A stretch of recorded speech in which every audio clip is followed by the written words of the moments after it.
Welcome, my dear listener. Tonight, I shall tell you of an age when the world was young and the stars were closer to men's hearts.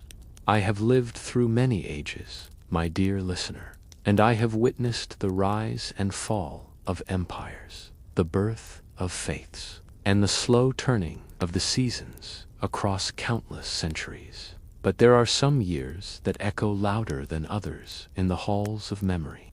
Some years that carved themselves so deeply into the bones of the world that even now, after all this time, I can feel the chill of them upon my ancient skin. Tonight, I shall tell you of such a year when the sun itself seemed to abandon us, a year when the sky turned gray and stayed gray, and the warmth of summer became nothing more than a distant dream. A year when mothers held their children close and whispered prayers into the darkness, wondering if the light would ever return. It was the year 536 of the Common Era, and it was, perhaps, the worst year to be alive in all of human history. I remember it well, though I wish I did not. I remember the confusion in the eyes of farmers as they stared at skies that refused to clear. I remember the taste of fear that hung in the air like smoke, thick and acrid. I remember the sound of prayers offered up to gods who seemed not to hear, and the silence that followed when those prayers went unanswered. But to understand what happened in that terrible year, we must first understand where the world stood before the darkness came. We must understand the world as it was in those final, fleeting moments before everything changed. The early 6th century was a time of great empires and small lives.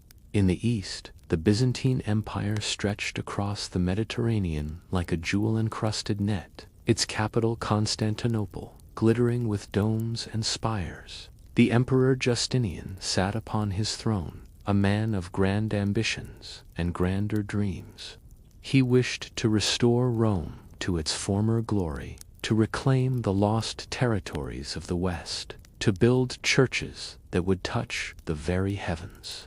In the West, the old Roman lands had fragmented into a patchwork of kingdoms ruled by Germanic peoples. The Visigoths held Spain, the Franks claimed Gaul, and in Italy, the Ostrogoths had carved out a realm of their own. These were rough lands, where the memory of Rome lingered like a ghost, haunting the ruins of aqueducts and amphitheaters beyond the edges of the known world. In lands where few travelers ventured, other peoples lived their lives according to rhythms as old as time itself. In the steppes of Mongolia, horsemen moved with their herds across endless grasslands. In the mountains of the Andes, civilizations rose and fell beneath the shadow of volcanic peaks. In China, the Northern Wei dynasty ruled over a land of rice paddies and walled cities, where scholars copied ancient texts by candlelight, and everywhere, from the bogs of Ireland to the deserts of Arabia, people lived lives that were short, hard, and bound to the turning of the seasons. They planted in spring, harvested in autumn, and survived the winter by the grace of whatever gods they worshipped. They did not think much about the sun, for the sun had always risen and always would. It was as reliable as the stones beneath their feet, as constant as the flow of rivers, or so they believed. I remember the spring of the year 535.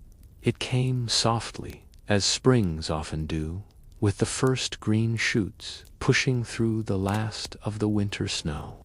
The days grew longer, the nights grew warmer, and across the northern lands, people began to emerge from their homes, blinking in the sunlight like creatures waking from hibernation. But there was something different about that spring, something subtle, something that most people did not notice at first. A faintness in the air, perhaps, a dimness to the light that was not quite right.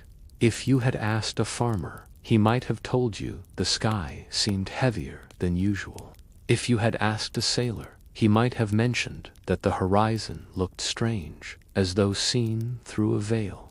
But these were small things, easy to dismiss. The world had always been full of small mysteries, and people had learned long ago not to question them too closely. The gods worked in ways that mortals could not understand, and it was better to tend to your fields and mind your own affairs than to worry overmuch about the color of the sky.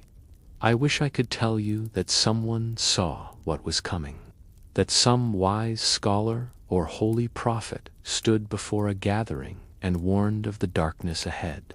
But there were no warnings. There were only whispers, soft and uncertain, that something was not quite right with the world. And then, in the early months of the year 536, the sun began to die. It did not happen all at once. It was not a sudden plunge into night, no dramatic eclipse that sent people screaming into the streets. No, it was far more insidious than that. It was a slow dimming, a gradual fading, as though the sun itself had grown tired and could no longer muster the strength to shine. In March of that year, a mysterious fog descended upon the world. It was not like the morning mists that rose from rivers and dissipated with the warmth of day. This fog was different. It was dry, pervasive, and it did not lift. It hung in the air like a curtain drawn across the heavens, turning the bright disk of the sun into a pale, feeble shadow of itself. I stood in Constantinople that spring, and I remember looking up at the sky with a growing sense of unease. The sun shone, yes, but it shone without warmth, without brightness. It was as though I were looking at it through a thick pane of clouded glass. The light it gave was weak, colorless, insufficient. At noon, when the sun should have been at its strongest, it appeared no brighter than it did at dawn or dusk. Shadows grew indistinct and vanished altogether.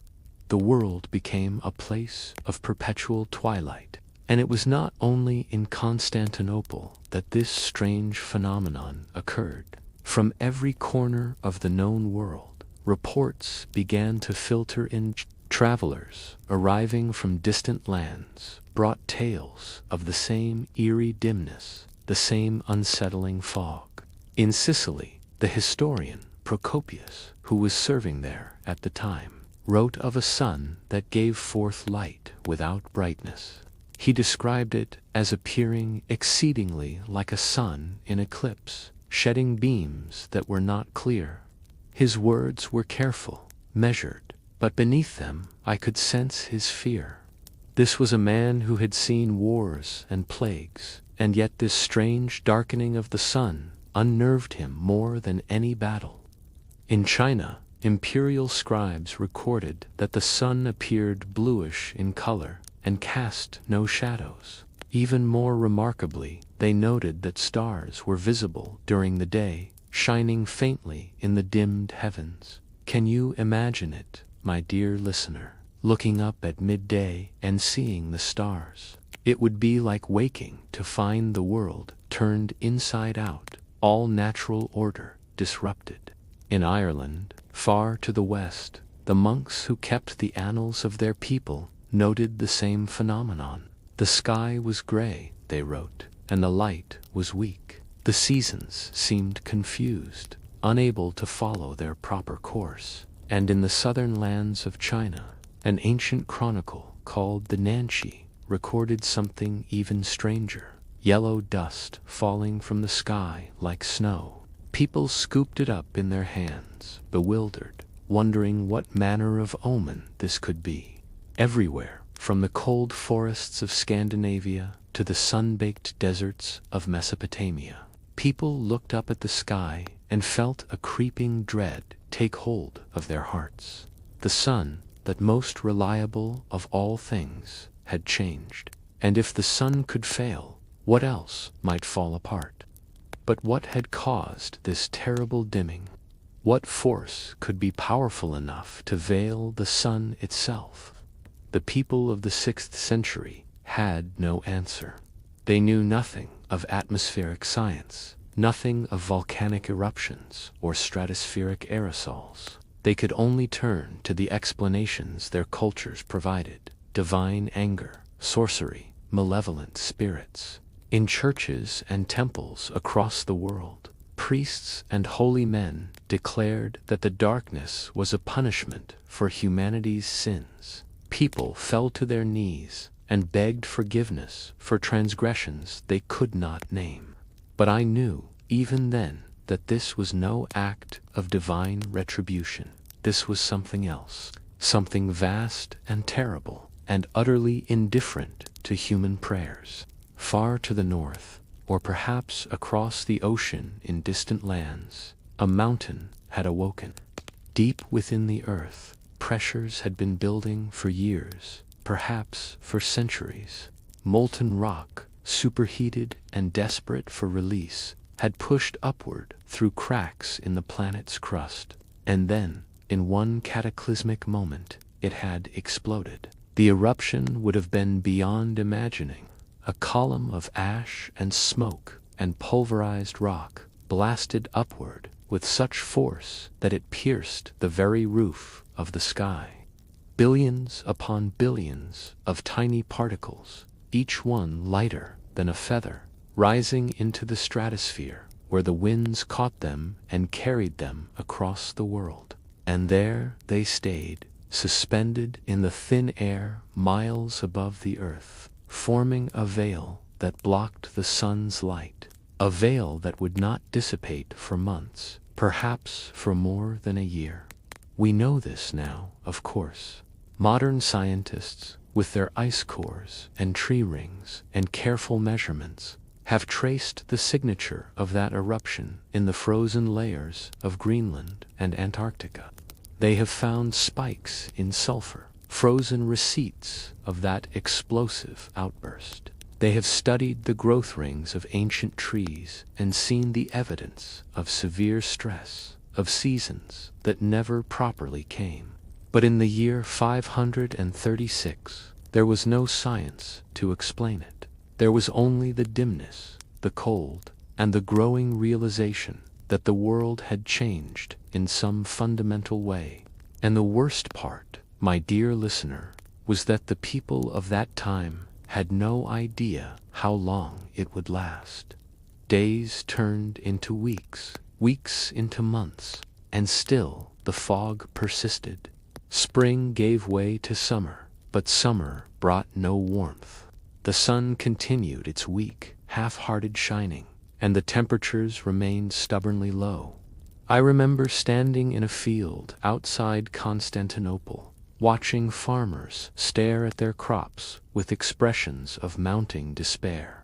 The grain should have been growing tall and green, ripening in the summer heat. Instead, it remained stunted, pale, struggling to survive in the dim, cold world. This was only the beginning. The dimming of the sun was merely the first act of a tragedy that would unfold over years. But already, even in those early months, people were beginning to understand that something terrible had been set in motion, something that would test the very limits of human endurance. And so, as the strange fog lingered and the sun refused to return to its full strength, humanity braced itself for what was to come. They did not yet know about the famines that would follow, the plagues that would ravage entire continents, the empires that would crumble, and the civilizations that would fall. But they felt it in their bones and in their hearts. They felt the weight of a world out of balance, and they were afraid. Chapter 2: The Cold That Would Not Leave. As spring surrendered to summer, in that cursed year of 536, the people of the world waited for warmth that never came. I remember walking through the streets of Constantinople in what should have been the heat of July. I wore a heavy cloak, the kind one might dan in autumn, and still I felt the chill in my bones. Around me, citizens huddled in doorways, their breath misting in the air, as though it were winter. Children who should have been running barefoot through the streets wore layers of wool and kept close to their mothers. The Byzantine historian Cassiodorus, who served in the administration of the Ostrogothic kingdom in Italy, wrote words that have echoed through the centuries. He described a spring without mildness and a summer without heat. He spoke of months that should have been warm being instead chilled by north winds, denied rain, and fearful of new frosts. Can you imagine it, my dear listener? A summer that felt like winter, a growing season stolen away. The cold was not uniform across the world, of course. In some places it manifested as frost in the midst of summer. In others, it brought unseasonable snow. But everywhere, the temperature had dropped significantly. Modern scientists, studying the evidence left behind in ice and wood, estimate that the Earth's temperature fell by 1.5 to 2.5 degrees Celsius. That may not sound like much to you, sitting in your world of climate control and heated homes. But in the 6th century, those few degrees meant the difference between a successful harvest and starvation. They meant the difference between life and death for millions. I traveled to Italy that year, and I saw with my own eyes the devastation the cold was wreaking. Oak trees, ancient and strong, bore the scars of frost damage in their growth rings. When scholars would examine these rings centuries later, they would find cells that normally appeared only in winter showing up in the middle of summer. The trees themselves bore witness to the unnatural cold. In China, the imperial chronicles recorded what they called a rare summer-winter event. Frost appeared in midsummer, coating the rice paddies with a layer of white death. In August, snow fell across the northern provinces, an impossibility that sent waves of panic through the population. But it was not just the cold that troubled the world. It was the way the cold changed everything else. The normal rhythms of nature had been disrupted. Animals, sensing that something was terribly wrong, behaved in ways that defied all expectation. Birds that should have migrated south in autumn remained where they were, or flew in confused circles, unable to find their way. Some species nested at the wrong times or failed to nest at all. Livestock became agitated and difficult to manage. Cattle refused to breed. Horses grew skittish and temperamental. And the trees told a story of suffering that would be read like a book by those who came after. Dendrochronologists, those patient scholars who study the rings of trees to read the history of climate, would later discover that trees all across the world experienced extreme hardship in the middle of the 6th century. It was as though the entire planet's forests cried out in unison. In Ireland, the oaks that had stood for centuries suddenly produced rings so narrow they could barely be seen. Something powerful had stopped their growth almost entirely. In Finland, the same pattern appeared. The normally steady progression of annual rings showed an abrupt, dramatic drop beginning in the year 536. I journeyed to the Sierra Nevada mountains in the distant west, to the land that would one day be called California, and I stood among the ancient foxtail pines that grew there. These trees, some of the oldest living things on earth, bore in their wood the memory of that terrible time. When scholars would come to study them, many centuries later, they would find that the years 535, 536, and 541 were 3 of the 4 worst growing years in the past 2 millennia. In the mountains of Chile, the Fitzroy trees recorded their greatest summer growth drop in 1600 years. In Siberia, the forests suffered a 20-year decline in growth beginning in the 530s, the most severe downturn in 1900 years. And in Scandinavia, something even more disturbing occurred. The tree rings showed such a cessation of proper growth around 536 that some scholars would later describe it as though the region had vanished during this time, as though the very land had withdrawn from the world, retreating into some cold, dark place from which it barely returned. I remember standing in those northern forests, surrounded by ancient trees whose branches were bare even in what should have been summer. The air was so cold that frost formed on my eyelashes. The ground beneath my feet was hard as iron, and all around me was a silence so profound it seemed to swallow sound itself. The people who lived in these lands, the Norse and the Sami and the Finns, huddled in their longhouses and wondered if the world was ending. They told stories of Fimbulwinter, the great winter that would precede Ragnarok, the end of all things, and looking at the frozen world around them, who could say they were wrong? But the cold was only one part of the catastrophe, for as the temperatures dropped and the sun remained hidden, another crisis was unfolding across the world. The crops, which depended on warmth and light to grow, were failing. I shall never forget walking through the fields of Italy in what should have been the harvest season of 536. The wheat and barley stood in the furrows, but they had not ripened. The heads of grain were small, underdeveloped, useless for making bread. Farmers moved through their fields with the slow, defeated movements of men who knew they were ruined. In the vineyards, the grapes hung on the vines, but remained small and sour. There would be no wine that year, or if there was, it would be thin and bitter, a pale mockery of what it should have been. All across Europe, the pattern repeated. Grain prices began to rise as people realized that the harvest was going to fail. At first, the increase was modest. People told themselves that next year would be better, that this was just an unusual season.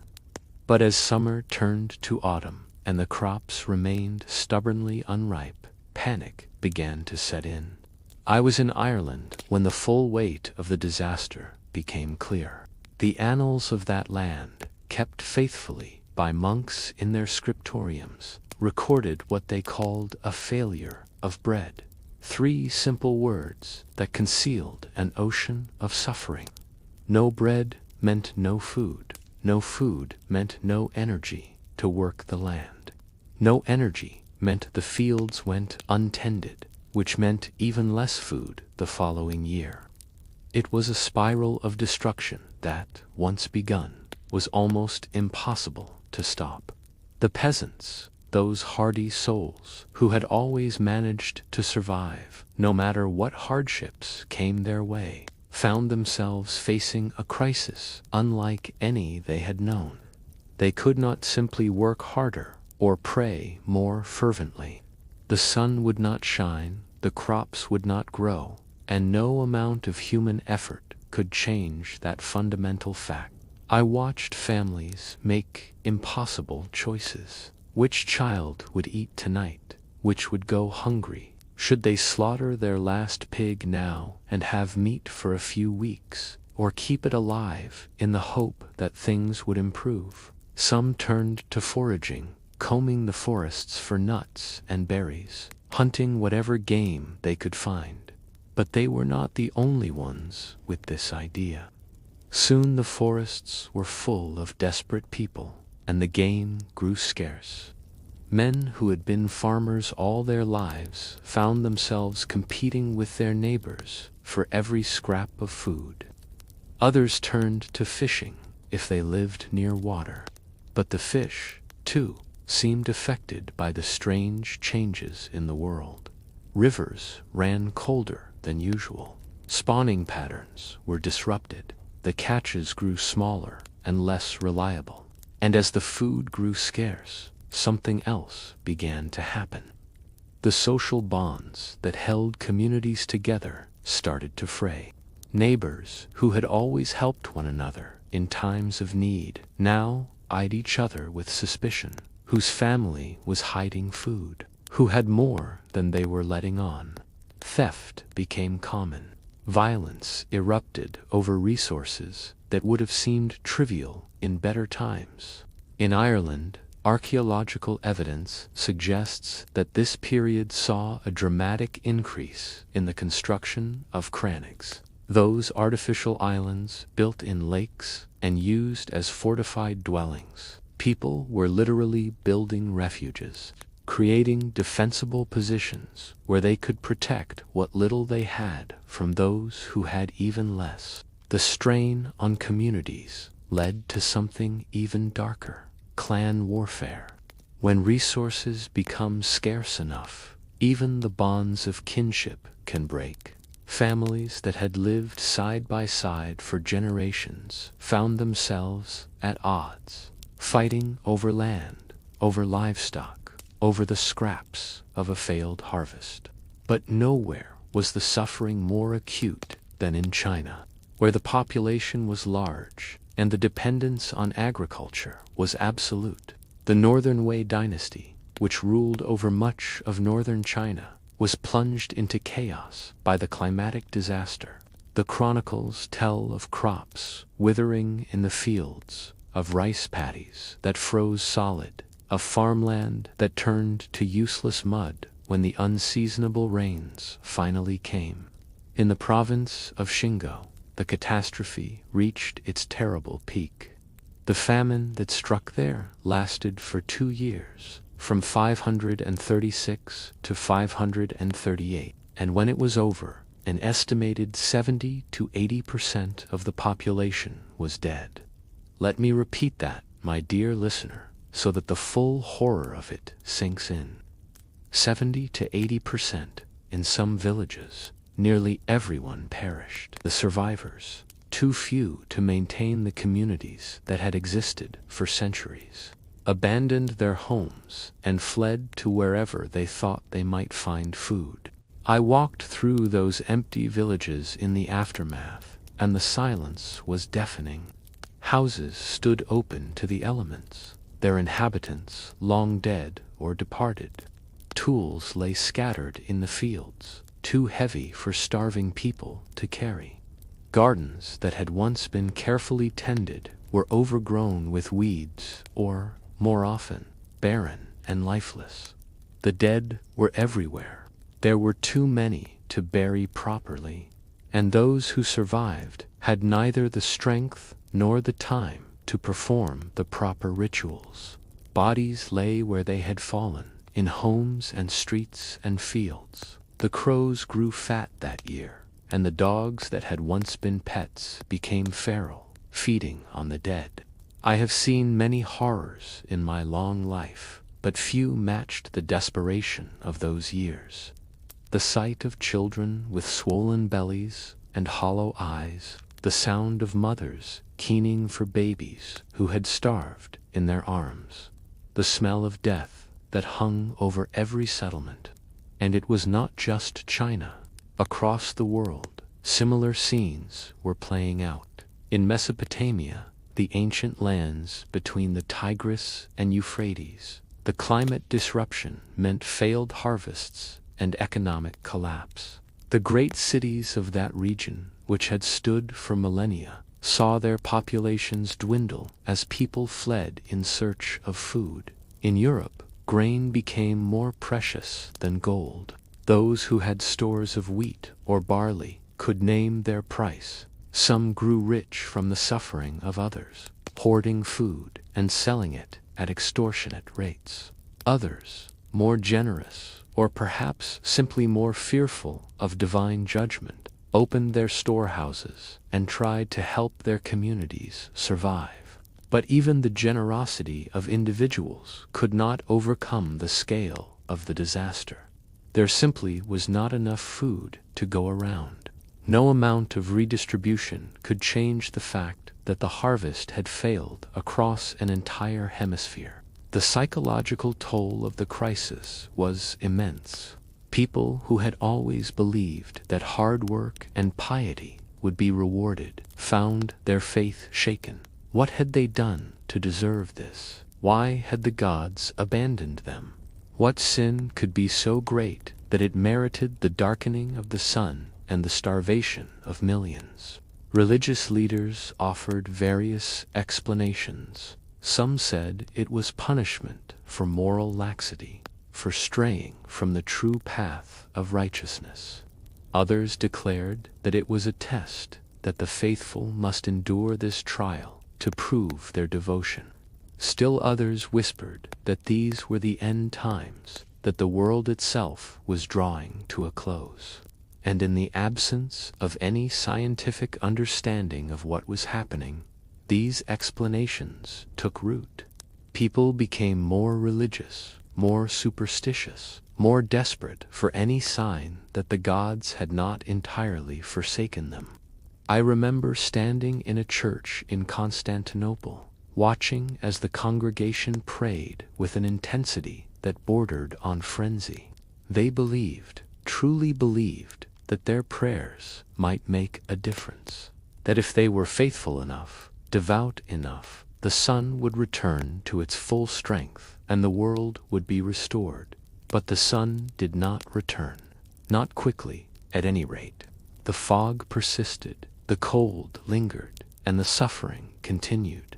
And then, just when it seemed things could not possibly get worse, they did. Because the climate catastrophe of 536 was not a single event. It was the first movement in a symphony of disaster that would play out over decades. And the second movement was about to begin. Chapter 3. The dust that fell like snow, while the northern lands shivered beneath their unnatural cold. The southern reaches of the world faced a different manifestation of the same catastrophe. I traveled to the lands of the East in those dark years, following the ancient trade routes that connected the Mediterranean world to the kingdoms of the distant Orient. And what I saw there convinced me that this disaster was truly global in scope, that no corner of the earth had been spared. In southern China, in the provinces ruled by the Liang dynasty, the people witnessed something that had no precedent in living memory. The sky, already dimmed by the mysterious veil that blocked the sun, began to rain down a strange yellow dust. The Nanshi, that ancient chronicle which recorded the events of the southern dynasties, described how this dust fell like snow, accumulating in drifts that could be scooped up by the handful. The people were terrified. They had never seen anything like it. Was it ash from some distant fire? Was it sand blown by supernatural winds? Or was it, as some claimed, a physical manifestation of divine displeasure? We know now, of course, what it truly was. The volcanic eruption that had darkened the sun had also thrown vast quantities of fine ash into the atmosphere. This ash, carried by the winds for thousands of miles, eventually fell back to Earth. And when it did, it coated the ground, the buildings, the crops, and the people with a layer of fine, yellowish powder. I stood in a courtyard in Jiangking, the capital of the Liang dynasty, and watched this dust fall. It was a strange, almost peaceful sight if you did not think too hard about what it meant. The particles drifted down through the dim light like a gentle snowfall, settling on rooftops and streets. Children, not yet understanding the gravity of the situation, ran out to catch it in their hands, marveling at its texture. But the adults knew better. They looked at the dust with haunted eyes, seeing in it yet another sign that the natural order had been overturned. If the sky could rain down such strange matter, what other horrors might be in store. The dust did not just fall in China. Reports came from across Asia of similar phenomena. In some places it was yellow, in others gray or brown. Sometimes it fell as a fine powder, sometimes in larger particles that made a sound like hail when they struck the ground. But wherever it fell, it brought with it the same message. The earth itself was wounded, and it was bleeding. But the dust was not the only strange thing falling from the sky that year. In other parts of the world, people witnessed snow in summer, a phenomenon so unnatural that many believed it heralded the end of all things. In the mountains of Korea, imperial records note that frost appeared in the middle of summer, killing crops that had somehow managed to survive the dim light and cold temperatures. In August, snow fell across regions that had never seen snow in that month, not in all of recorded history. I remember being in the highlands of what would one day be called Scotland, watching in disbelief as snowflakes began to fall in what should have been the warmest month of the year. The local people, hardy folk who were accustomed to harsh weather, stared at the sky with expressions of pure terror. This was wrong. This was unnatural. This was a sign that the gods themselves had abandoned the world. And perhaps they were not entirely wrong to think so. For while we now understand the physical mechanisms behind what was happening, the volcanic aerosols blocking sunlight and lowering temperatures, there was something almost supernatural about the scope and severity of the disaster. It was as though nature itself had turned against humanity. But I digress. Let me tell you about what was happening in other parts of the world. For the crisis was not confined to the Old World. Across the vast ocean, in the lands that Europeans would not reach for another 1,000 years, the climate catastrophe was wreaking havoc on civilizations that were in many ways even more vulnerable than those of the Mediterranean or East Asia. In the Yucatan Peninsula, home to the Maya people, the climate shift brought something even more devastating than cold: drought. The Maya civilization was, at that time, approaching its classical peak. Great cities rose from the jungle, adorned with towering pyramids and elaborate palaces.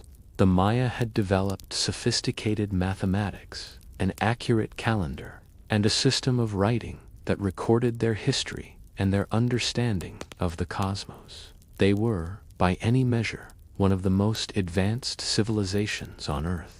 But all of their advancement rested on a foundation that was suddenly, catastrophically failing: agriculture.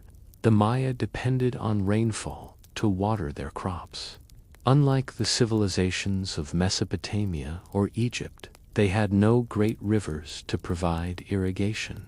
They relied on the seasonal rains, and when those rains came as expected, they prospered.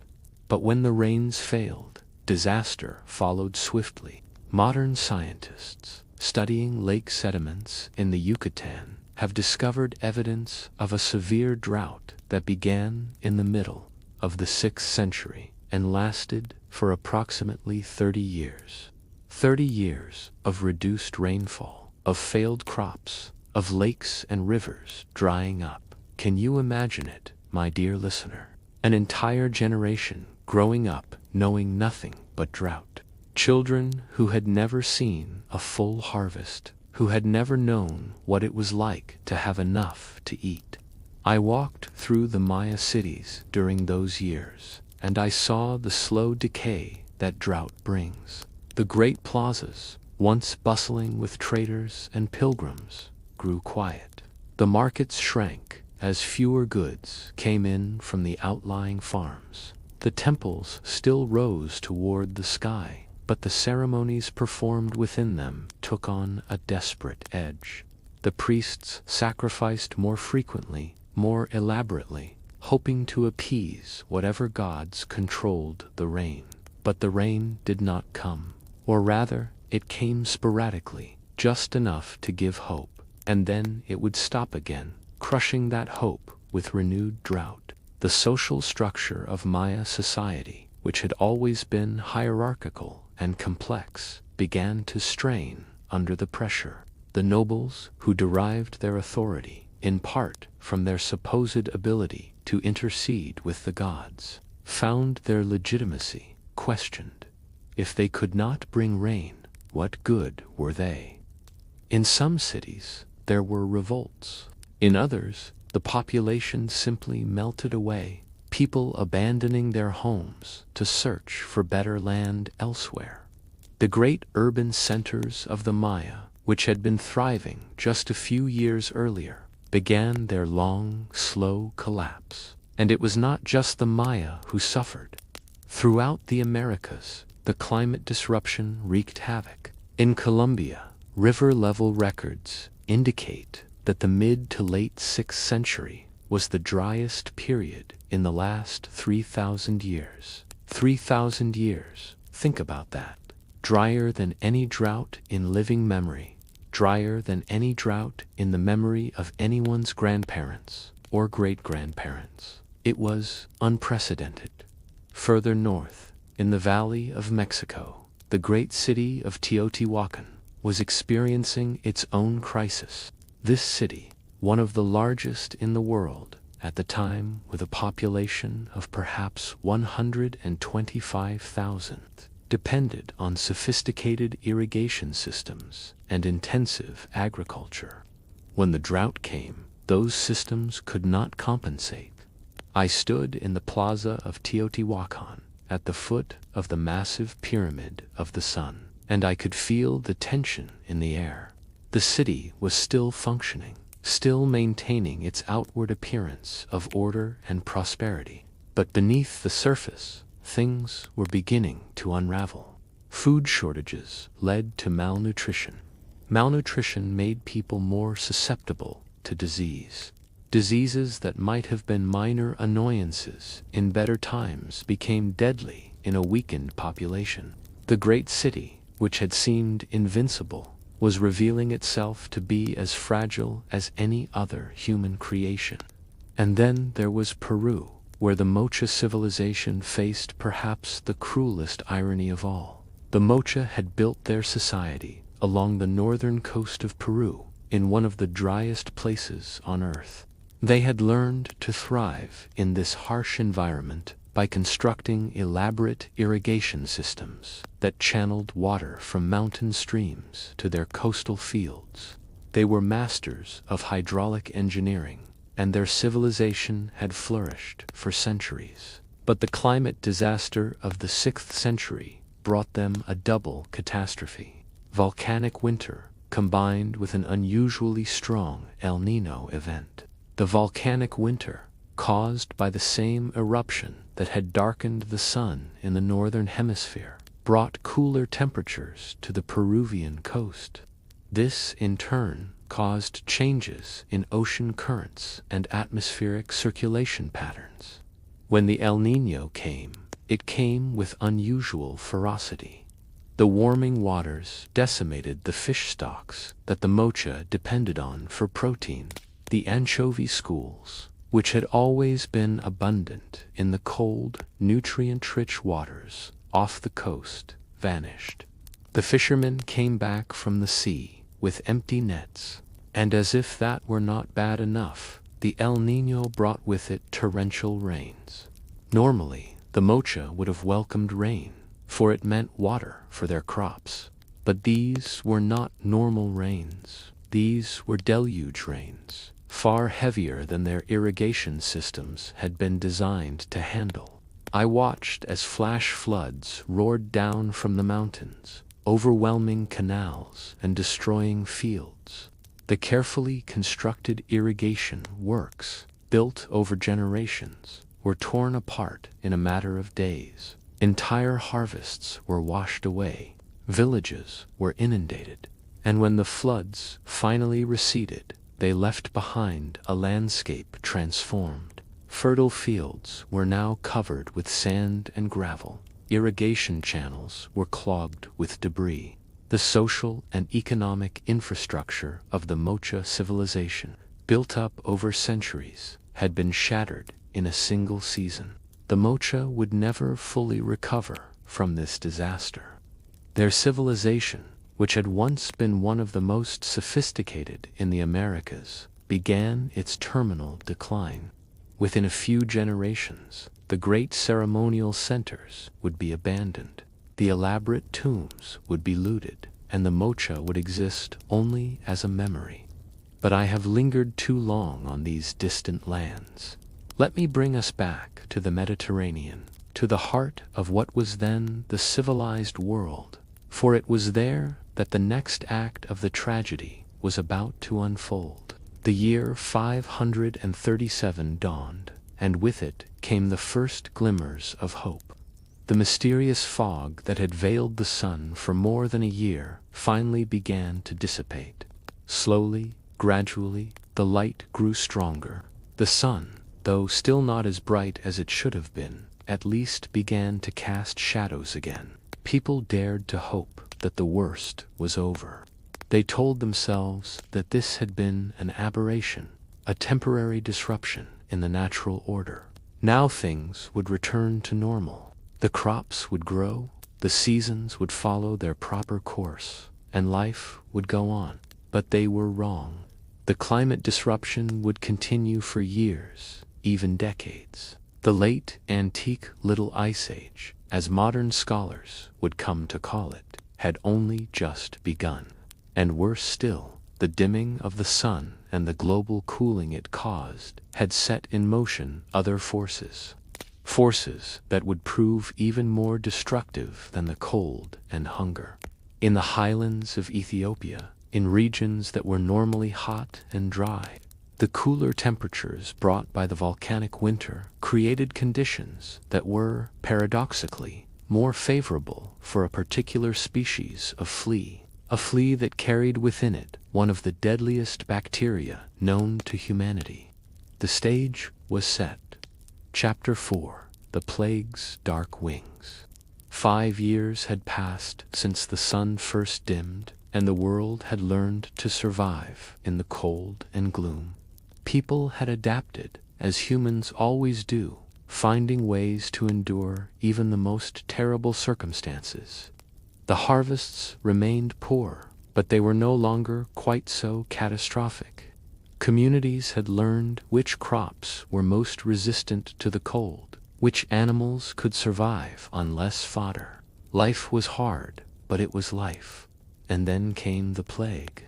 I was in Constantinople when the first reports arrived. It was the spring of the year 541, and ships were beginning to arrive from Egypt, carrying grain and goods from the provinces of the south. But they carried something else as well, something that would prove far more devastating than any volcanic winter. The disease announced itself in the most horrifying way imaginable. A man would be walking through the market, healthy and strong in the morning, and by evening he would be bedridden with fever. Strange swellings would appear in his groin or under his arms, painful lumps that grew with terrifying speed. Within days, sometimes within hours, he would be dead. The disease was bubonic plague, caused by the bacterium Yersinia pestis, though of course no one in that time knew such names. To them it was simply the pestilence, the death, the judgment of God. The Plague of Justinian, as it would come to be known, was the first recorded pandemic of this terrible disease. It would rage across the Mediterranean world and beyond for more than 2 centuries, killing millions upon millions. But in those early days, as it first appeared in the streets of Constantinople, no one could have imagined the scale of the catastrophe that was beginning. I watched as the plague swept through the city like a dark tide. It began in the port districts, where the ships from Egypt docked. The sailors and dock workers were the first to fall. Within days, their families were infected. Within weeks, entire neighborhoods were stricken. The symptoms were horrific. The buboes, those swellings in the lymph nodes, could grow to the size of apples. They were excruciatingly painful, and when they burst, they released a foul-smelling pus. Some victims developed black patches on their skin where the tissue had died, giving the disease one of its later names, the Black Death, though that term would not be widely used for another 8 centuries. Procopius, that careful chronicler who had witnessed the dimming of the sun, now found himself recording something even more terrible. He wrote of the plague with a mixture of clinical detail and obvious horror. He described how it seemed to strike without pattern or reason. The strong and the weak, the young and the old, the pious and the sinful all fell before it with equal ease. In Syria, John of Ephesus, that same bishop who had described the 18 months of darkness, now turned his pen to describing the pestilence. He noted the buboes, those swellings in the groin that gave the disease its name.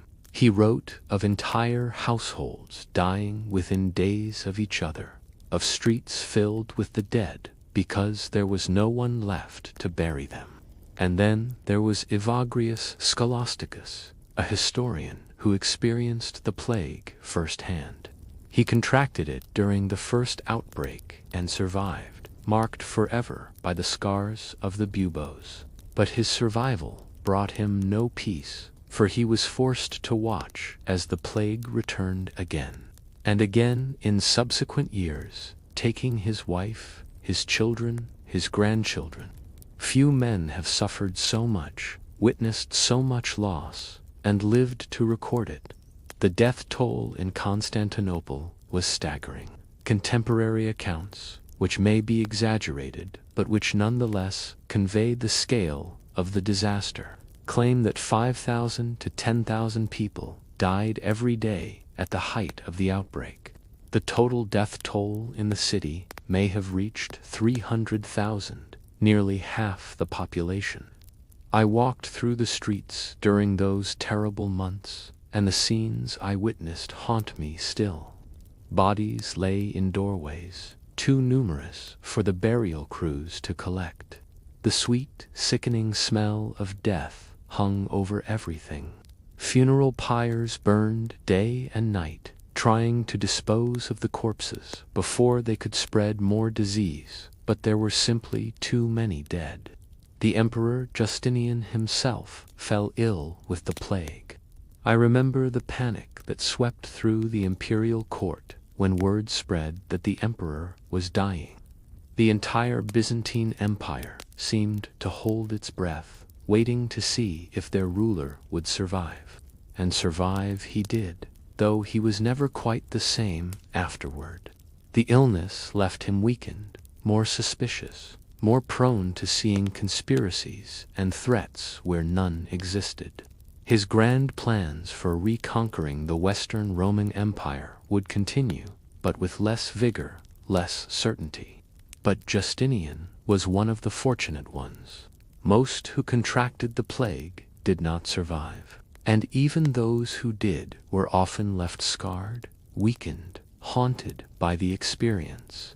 The plague did not confine itself to Constantinople. It spread along the trade routes with terrifying speed, moving faster than any army, faster than any messenger could ride. Syria fell victim. Greece, Italy, Gaul, Iberia, North Africa. Everywhere the ships and caravans of the Mediterranean world traveled, the plague followed. I journeyed to Antioch, that great city of the East, and found it transformed into a charnel house. The once bustling streets were nearly empty.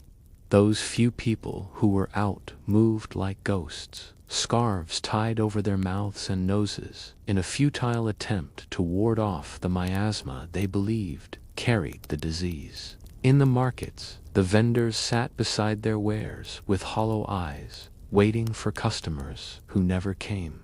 Why buy provisions for tomorrow when you might be dead by nightfall? Why plan for the future when the future seemed to have been cancelled? The social fabric, already strained by years of climate disaster and famine, began to tear apart completely. Normal life became impossible. Businesses closed, schools shut their doors.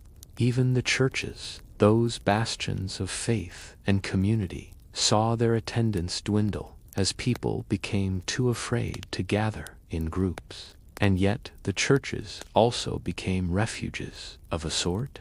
Some priests and monks, displaying extraordinary courage, devoted themselves to caring for the sick and dying.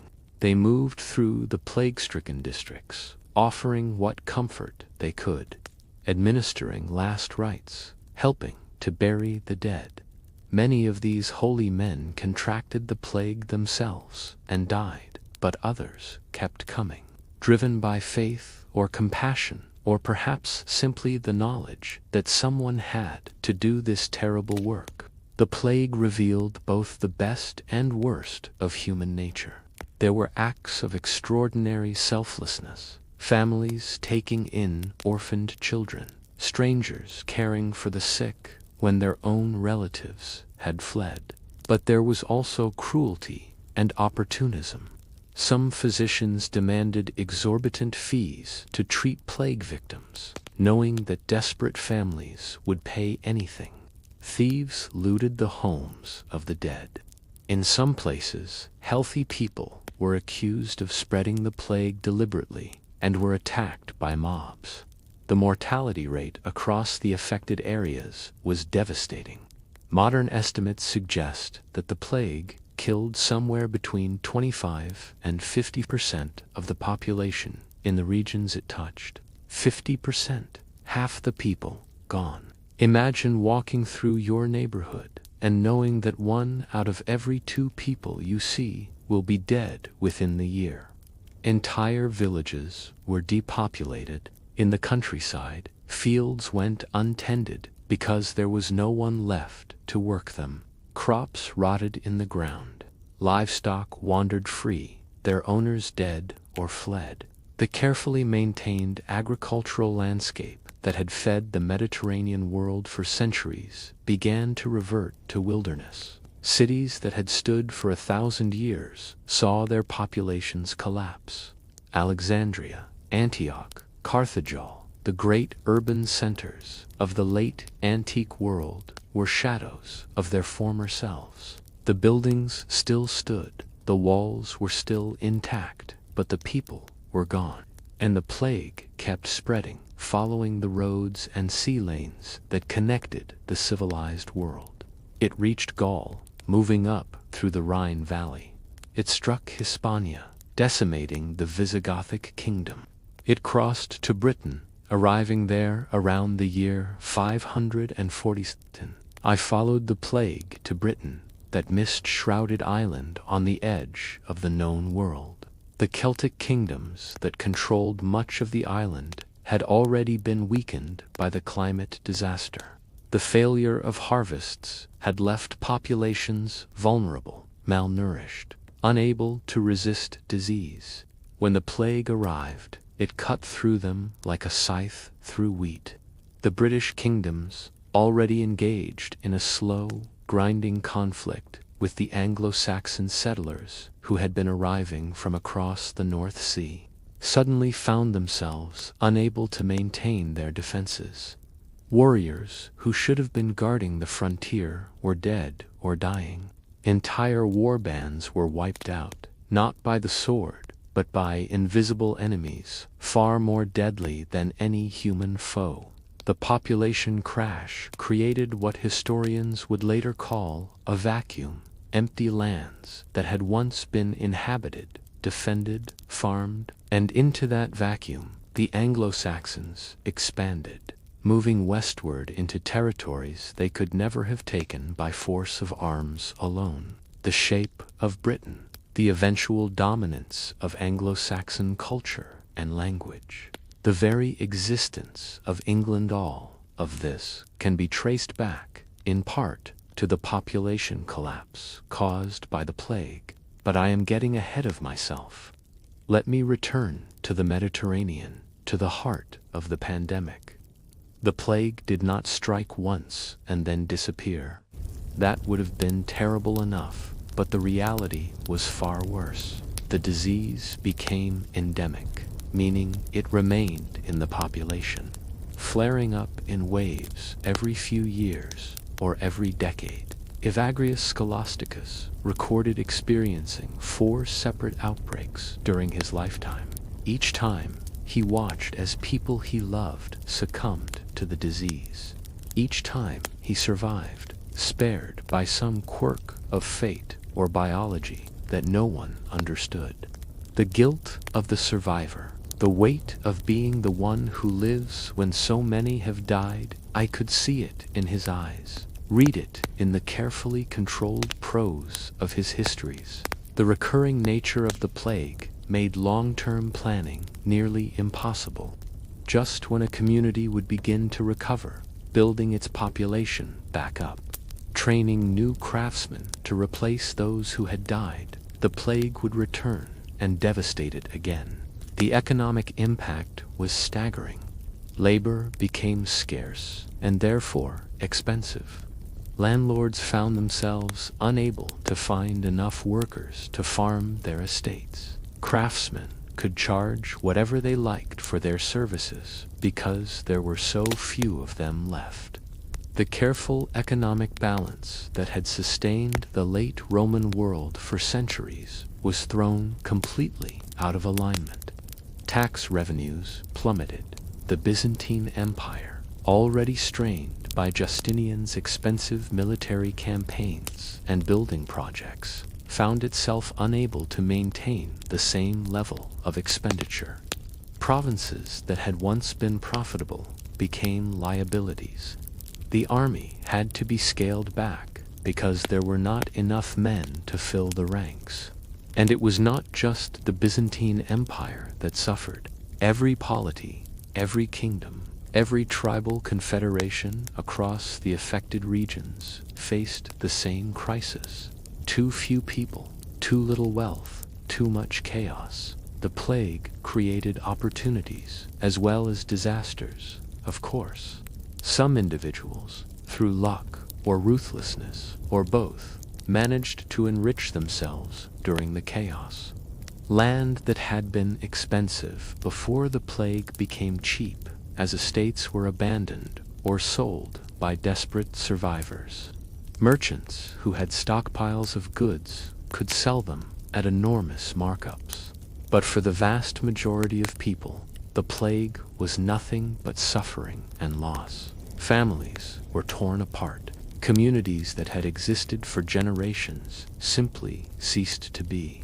The social networks that gave life meaning and structure, the bonds of kinship, friendship, mutual obligation, were shredded by death. And perhaps worst of all was the psychological impact. The plague created a pervasive sense of doom, a feeling that the world itself was dying. People began to believe that they were living in the end times, that the apocalypse foretold in religious texts was finally at hand. Religious fervor intensified. Some people threw themselves into ascetic practices, punishing their bodies in the hope of appeasing an angry God. Others abandoned all morality, reasoning that if the world was ending anyway, there was no point in restraint. Still others fell into a kind of numb despair, going through the motions of life without any real hope for the future. The plague changed how people thought about death. Before, death had been an individual tragedy, something that came to the old or the very young, or those unlucky enough to be caught in war or accident. But now, death was everywhere, constant, inescapable. It became normalized in a way that was deeply unhealthy for society. Children grew up in a world where seeing corpses in the street was routine, where saying goodbye to a healthy parent in the morning meant there was a real chance you would be an orphan by evening, where planning for the future seemed like a fool's errand because the future was so uncertain. I watched an entire generation grow up scarred by this experience, and I saw how it shaped them. They were harder than their parents had been, more cynical, less willing to trust in divine providence or human goodness. Can you blame them? The plague continued its terrible work for decades, for more than a century. Historians count 18 major waves of the disease sweeping through Europe and the Near East between 541 and 750. 18 times that the angel of death passed over these lands, and each time it took its toll. The total death toll over this period is impossible to calculate with any precision, but estimates run as high as 100 million people, 100 million lives cut short, 100 million futures erased. To put that in perspective, the entire population of the Roman Empire at its height was perhaps 50 to 70 million. The plague killed more people than had lived in the empire at the peak of its power. It was a demographic catastrophe on a scale that would not be matched until the 20th century. But numbers, large as they are, cannot truly convey the human cost of the plague. Let me tell you instead about one family I knew in Constantinople. The father was a cloth merchant, a successful man with a good business and a comfortable home. He had a wife and 4 children, 2 boys and 2 girls. They were a happy family, or as happy as any family could be in those uncertain times. When the plague came, the eldest son fell ill first. He was 15 years old, strong and healthy, full of promise. Within 3 days, he was dead. The mother contracted the disease next. She survived, barely, but was left so weakened that she could not care for the rest of the family. The youngest daughter, just 6 years old, died while her mother was still too sick to leave her bed. The father, somehow, remained healthy. He nursed his surviving children through the plague, watching helplessly as the eldest daughter succumbed to the disease. Only the youngest son survived, and he was marked for life by the scars of the buboes. That merchant, that broken man who had lost 3 of his 4 children and nearly lost his wife, was just one of millions with similar stories. Every family had dead to mourn. Every neighborhood had empty houses. Every church had more funerals than it could properly conduct. And through it all, the question that no one could answer: why? Why had the sun dimmed and the world grown cold? Why had the harvests failed and famine stalked the land? Why had this terrible plague been unleashed upon humanity? The religious leaders offered various explanations, but none of them truly satisfied. This did not feel like divine punishment. It felt like abandonment, as though the gods had simply stopped paying attention and let the world fall into chaos. But I knew something that most people did not. I knew that these disasters were not random, not unconnected. The volcanic eruption that had darkened the sun in 536 had set in motion a chain of events that led directly to the plague. The global cooling created by the volcanic winter had altered the environment in Ethiopia and other parts of East Africa. Normally, the plague bacteria could not survive in those hot, arid regions. But the cooler temperatures created conditions where the fleas that carried the bacteria could thrive. The plague established itself in rodent populations, and from there, it was only a matter of time before it jumped to humans. Trade routes that connected East Africa to Egypt and beyond carried more than just goods. They carried disease, and once the plague reached the densely populated cities of the Mediterranean, it spread with devastating speed. So in a very real sense, the plague was a consequence of the volcanic winter.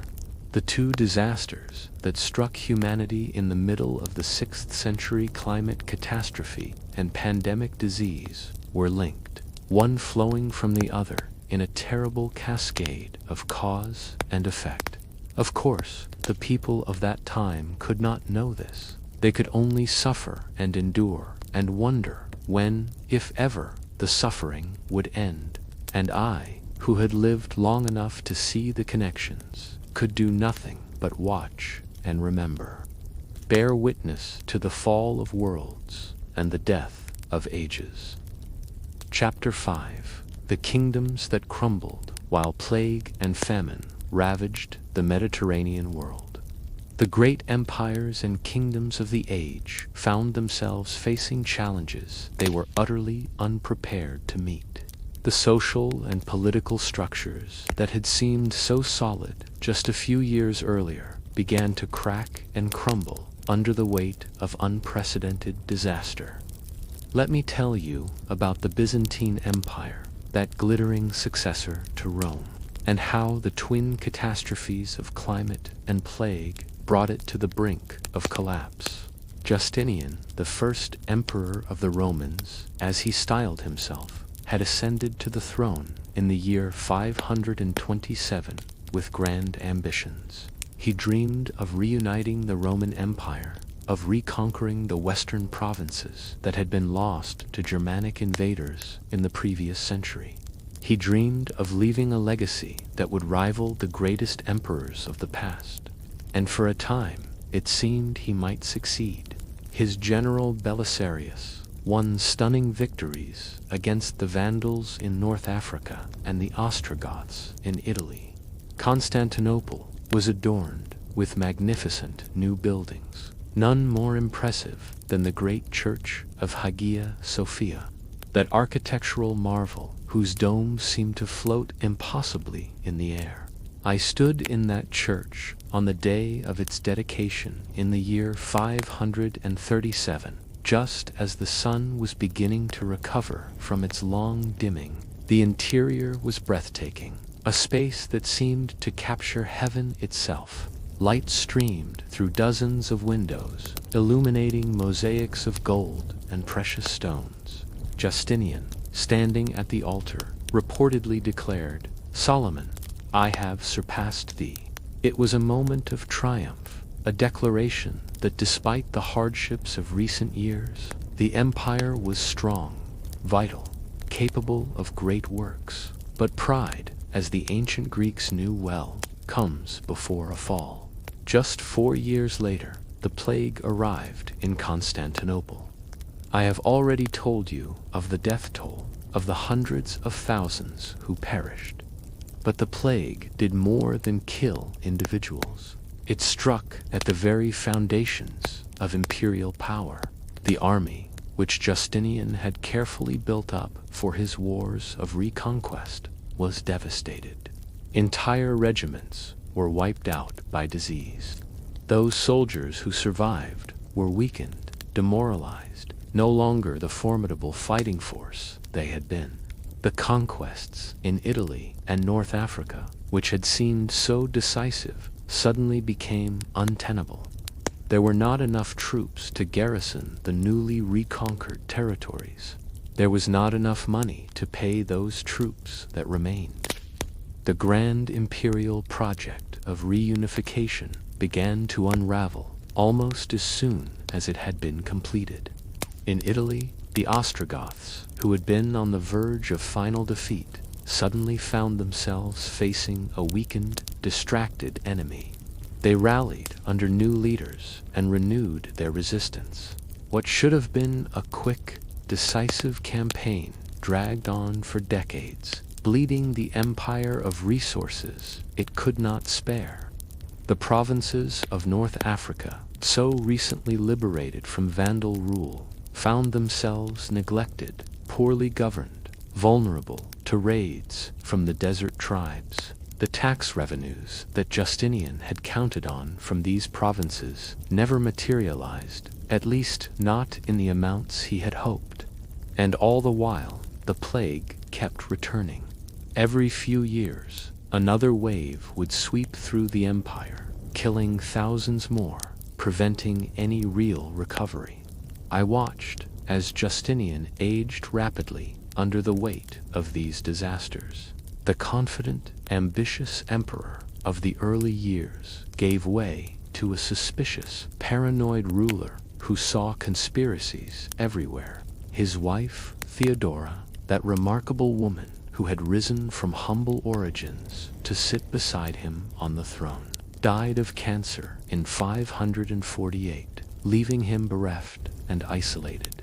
The emperor who had dreamed of surpassing Solomon found himself instead struggling simply to hold his empire together. The grand building projects were scaled back or abandoned. The conquests were consolidated rather than expanded. The vision of a reunited Roman Empire was quietly shelved. But at least the Byzantine Empire survived, battered and diminished, but still functioning. Other powers were not so fortunate. Far to the east, in the steppes of Mongolia, the nomadic peoples who had ruled those vast grasslands for centuries faced their own crisis. The Rurin Cognate, a confederation of tribes that dominated the eastern steppes, depended for their power on their horses. These were not just means of transportation, but the very foundation of their economy, their military strength, their way of life. But horses are sensitive animals, requiring specific conditions to thrive. They need good grazing land, adequate water, and moderate temperatures. The climate catastrophe of the 530s created none of these.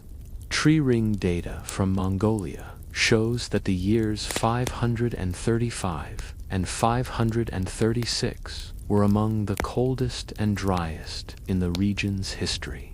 The grasslands that sustained the horse herds withered, water sources dried up. The carefully balanced pastoral economy that had sustained the nomads for generations collapsed. I traveled to those lands in the years following the disaster, and I saw empty campsites and abandoned villages. The great horse herds that had once darkened the plains had dwindled to scattered bands. The people, those proud horsemen who had never bowed to any sedentary empire, were reduced to near starvation. Into this chaos came a new power, the GKTRKs, or Celestial Turks, as they would later be known. These were a subject people of the Ruran, relegated to the role of metal workers and craftsmen. But when the Ruran were weakened by climate disaster, the TRKs saw their opportunity. In 552, they rose in rebellion. The Ruran, weakened by years of hardship, could not effectively resist. Their confederation shattered, the survivors fleeing westward in one of the great migrations of the age. And so began a chain of events that would reshape the entire Eurasian steppe. The fleeing Ruran and the expanding TRKs set off a cascade of migrations and displacements. Tribes pushed west into Europe, creating pressure on the borders of the Byzantine Empire and the Germanic kingdoms. Among those displaced peoples were the Avars, a formidable group of horsemen who would eventually reach the fringes of Europe by the late 550s. There they would carve out a cognate of their own in the Pannonian Basin, becoming a major power and a constant threat to Constantinople.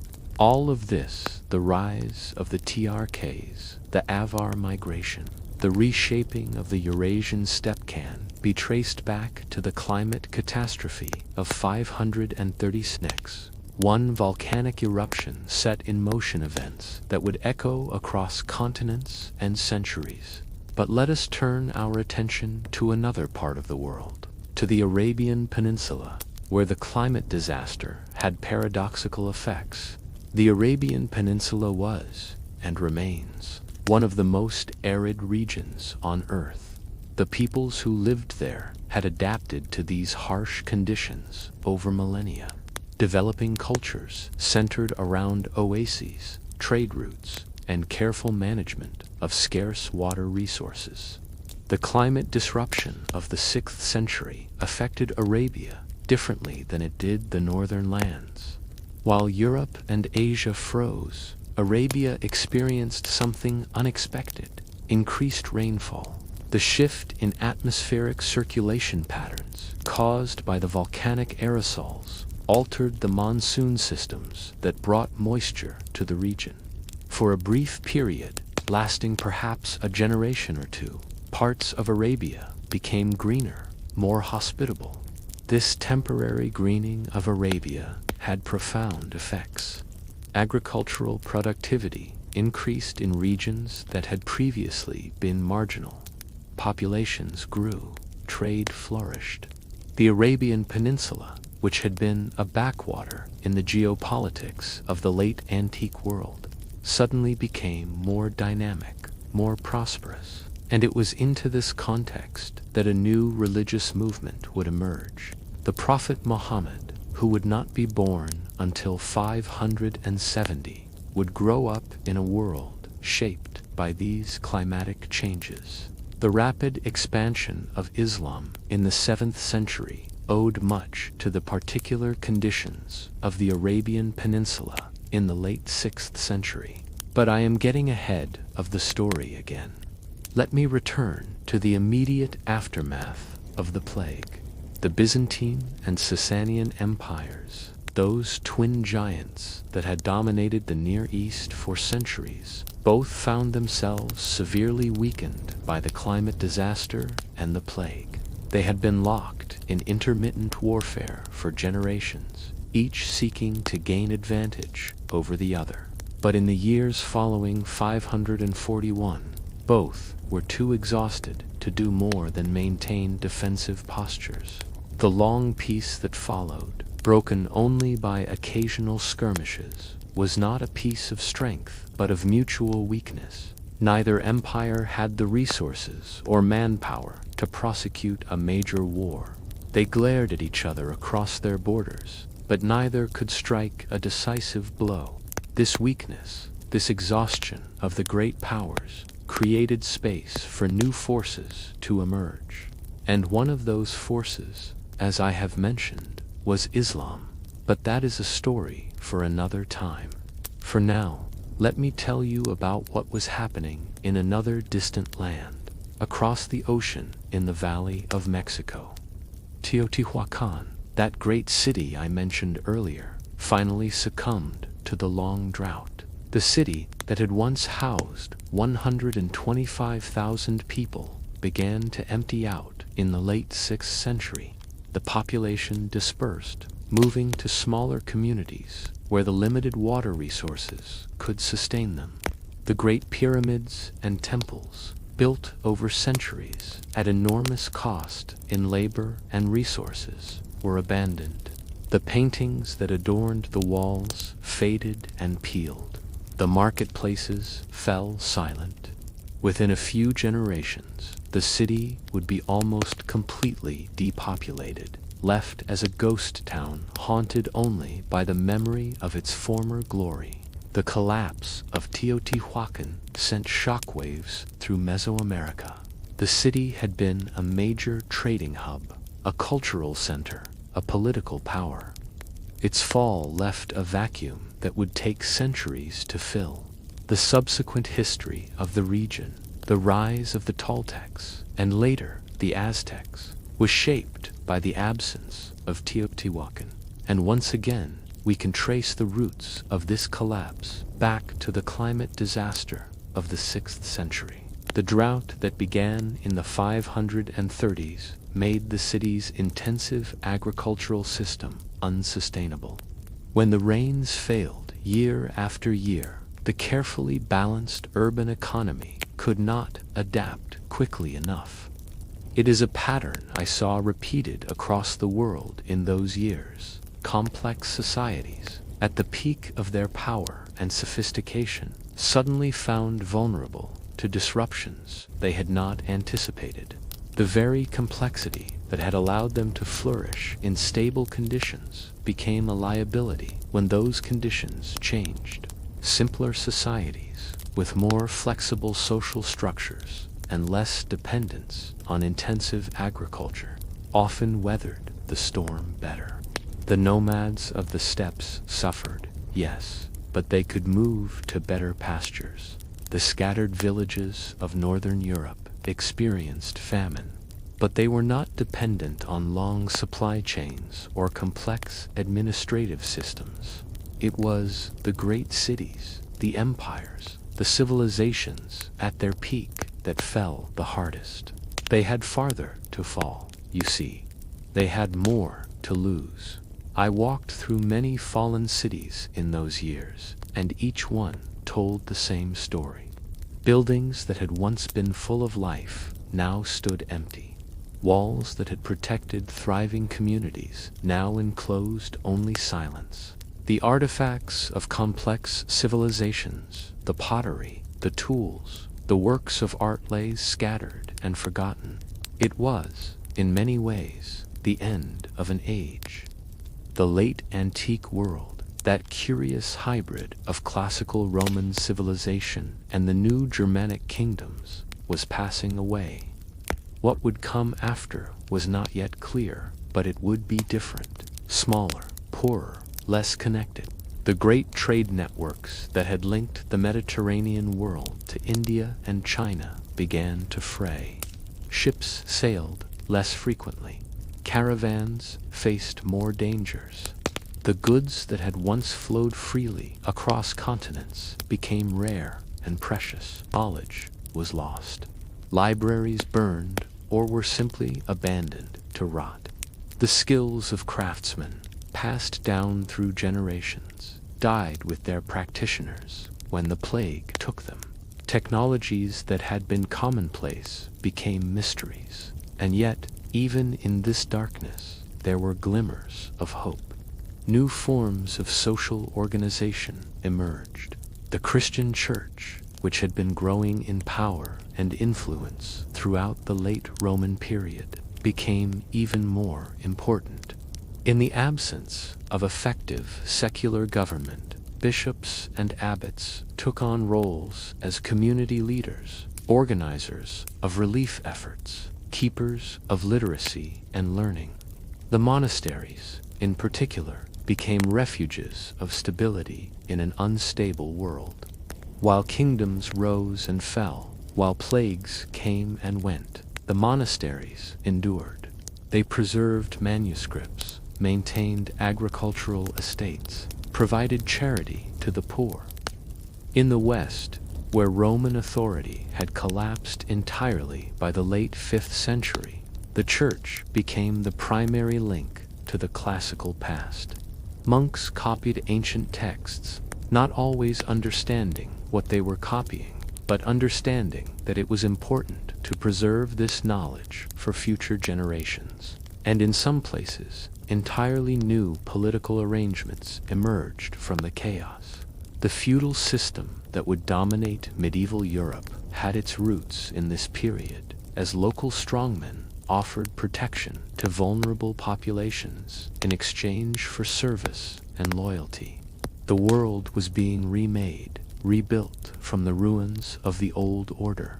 It was a slow process, painful and uncertain, but it was happening. Chapter 6. The Memory in Ice and Wood.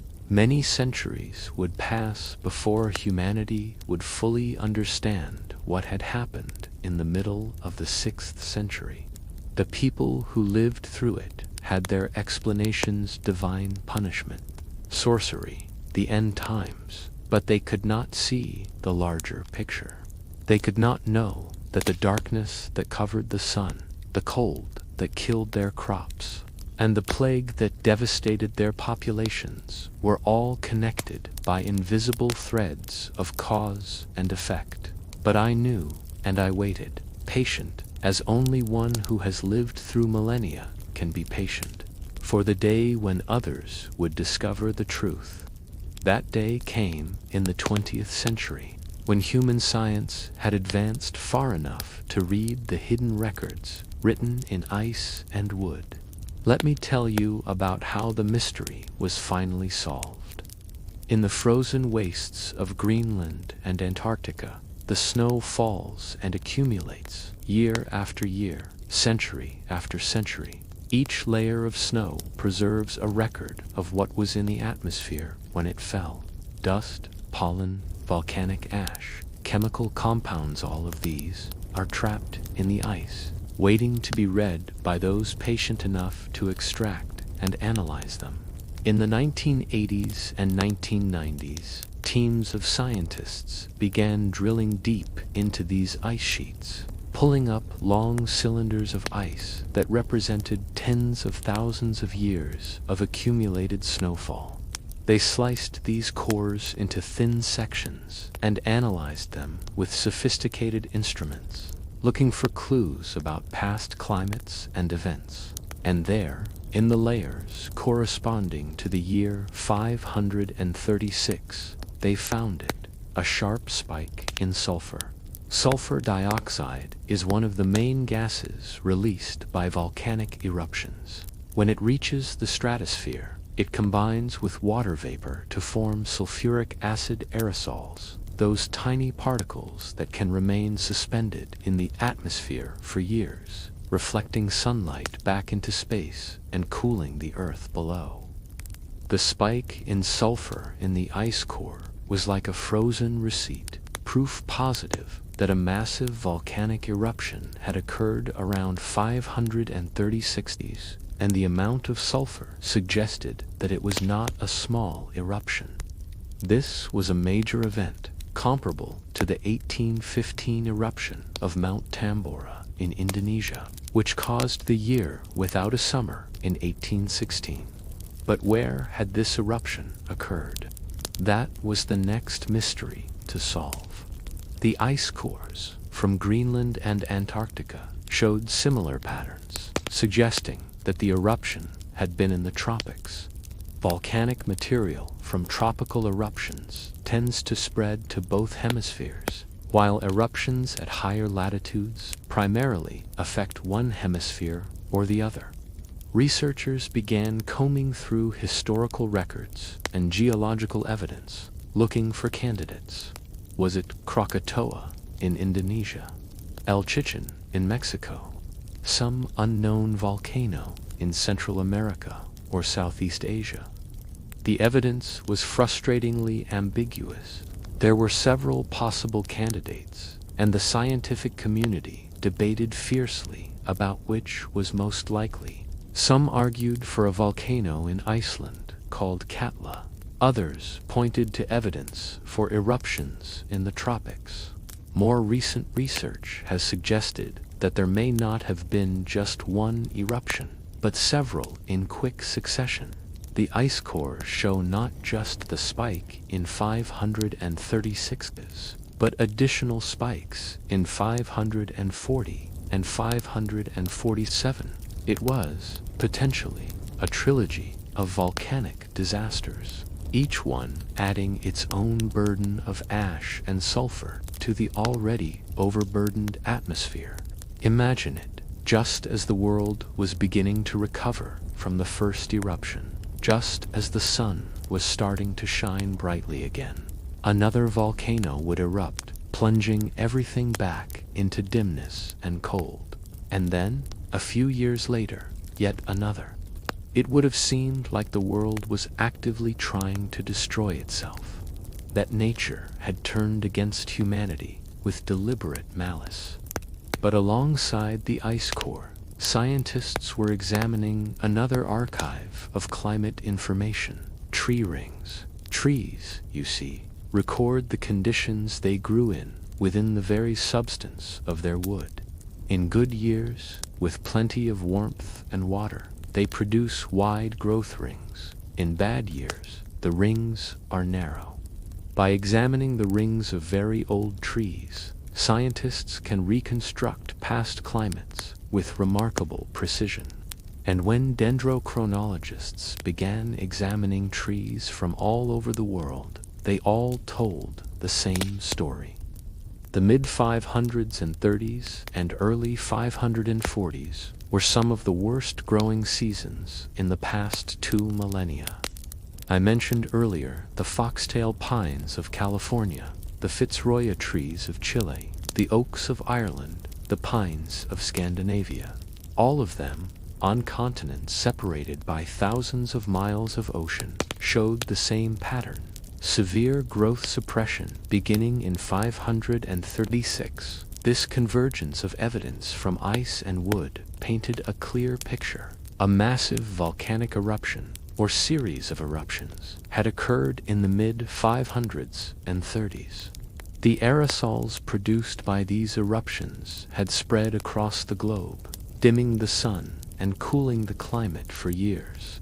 And this climate disruption had triggered all the other disasters: the crop failures, the famines, the population movements, and even, indirectly, the plague. For you see, the climate affects disease vectors in complex ways. The cooling temperatures in places like Ethiopia and East Africa, regions that were normally too hot for plague-carrying fleas to thrive, created temporary conditions where the disease could establish itself in rodent populations. When trade routes connected these regions to the densely populated cities of the Mediterranean, the bacteria found new hosts, humans. So the plague, that terrible scourge that killed tens of millions, was a downstream consequence of the volcanic winter. Everything was connected. This understanding transformed how historians viewed the 6th century. Events that had seemed random or inexplicable suddenly made sense when viewed through the lens of climate disaster. The weakening of the Byzantine and Sasanian empires, the population decline in Europe, the collapse of Teotihuacan, the rise of the TRKs, the migrations across the Eurasian steppe, even the eventual rise of Islam in the 7th century, which occurred in a world still recovering from the disasters of the 6th. All of these events, previously understood as separate historical developments, were revealed to be interconnected parts of a larger story, a story that began with the Earth itself, with the violent convulsions of a mountain thousands of miles from where their effects would be most keenly felt. The modern scientific understanding of what happened in 536 has given us perspective that the people of that time could never have had. But in some ways, it has also deepened the tragedy. For we now know that this was not divine punishment. It was not the result of human sin or moral failing. It was simply nature being nature, violent, indifferent, operating on scales of power that dwarf human agency. The people who suffered through those years did nothing to deserve their fate. They were simply unfortunate enough to be alive when the earth decided to remind humanity of its insignificance. But let me tell you about another aspect of the modern understanding of this period, one that perhaps offers a glimmer of hope amid all the darkness. The study of the 636 climate disaster has given scientists valuable insights into how volcanic eruptions affect global climate. This knowledge is not merely academic. It has practical applications for understanding and preparing for future disasters. We know, for instance, that a large tropical volcanic eruption today would have similar effects. Global cooling, disrupted monsoon patterns, agricultural failures. The difference is that modern humanity has tools that the people of the 6th century lacked. We have global communication networks that can spread warnings instantly. We have scientific instruments that can detect volcanic eruptions as they happen and predict their atmospheric effects. We have food storage and distribution systems that can, in theory, buffer against short-term crop failures. We have medical knowledge that can combat plague and other diseases far more effectively than the physicians of Justinian's time. And yet, the lessons of 536 remain sobering, because, for all our technology and knowledge, we are still vulnerable to large-scale natural disasters. A volcanic eruption on the scale of the 536 event would still cause massive disruptions to modern society. Imagine the global economy so dependent on just-in-time supply chains and interconnected systems, trying to cope with several years of reduced crop yields. Imagine the political instability that would result from widespread food shortages. Imagine the mass migrations as people fled regions that could no longer support them. Modern humanity might fare better than our 6th century ancestors, but we would still suffer greatly. The illusion of control that our technology provides is just that tan illusion. Nature remains more powerful than we are, and it can devastate our societies as easily now as it did then. But I digress into the concerns of your modern age. Let me return to the 6th century and tell you about how the world, slowly, painfully, began to recover. Chapter 7. The Long Recovery. The sun did not return all at once. The fog that had veiled it for 18 months gradually dissipated throughout 537, but the climate remained cooler than normal for decades. The late antique Little Ice Age, as scholars would come to call it, persisted well into the 7th century, but slowly, year by year, things improved. The summers grew a bit warmer. The winters became a bit less harsh. Crops that had failed for years began to produce modest harvests. People who had lived their entire childhoods in dimness and cold began to see what a normal summer looked like. I remember the first truly warm day in Constantinople after the long cold. It was in the spring of 543, and the temperature rose to a level that would have been unremarkable in earlier times, but which now seemed almost miraculous. People poured into the streets, faces turned toward the sun, drinking in the warmth like wine. Children who had never known real heat ran and played with an energy that had been suppressed for years. Old people wept, some with joy at feeling warmth again, others because they were remembering those who had not lived to see this day. But the recovery was uneven, and it was constantly threatened by the recurring waves of plague. Just when a community would begin to rebuild its population, another outbreak would strike, killing hundreds or thousands more. 2 steps forward, 1 step back, that was the rhythm of recovery. The Byzantine Empire, though diminished, endured. Justinian lived until 565, long enough to see some of his conquests consolidated, even if his grand dream of reuniting the Roman Empire remained unfulfilled.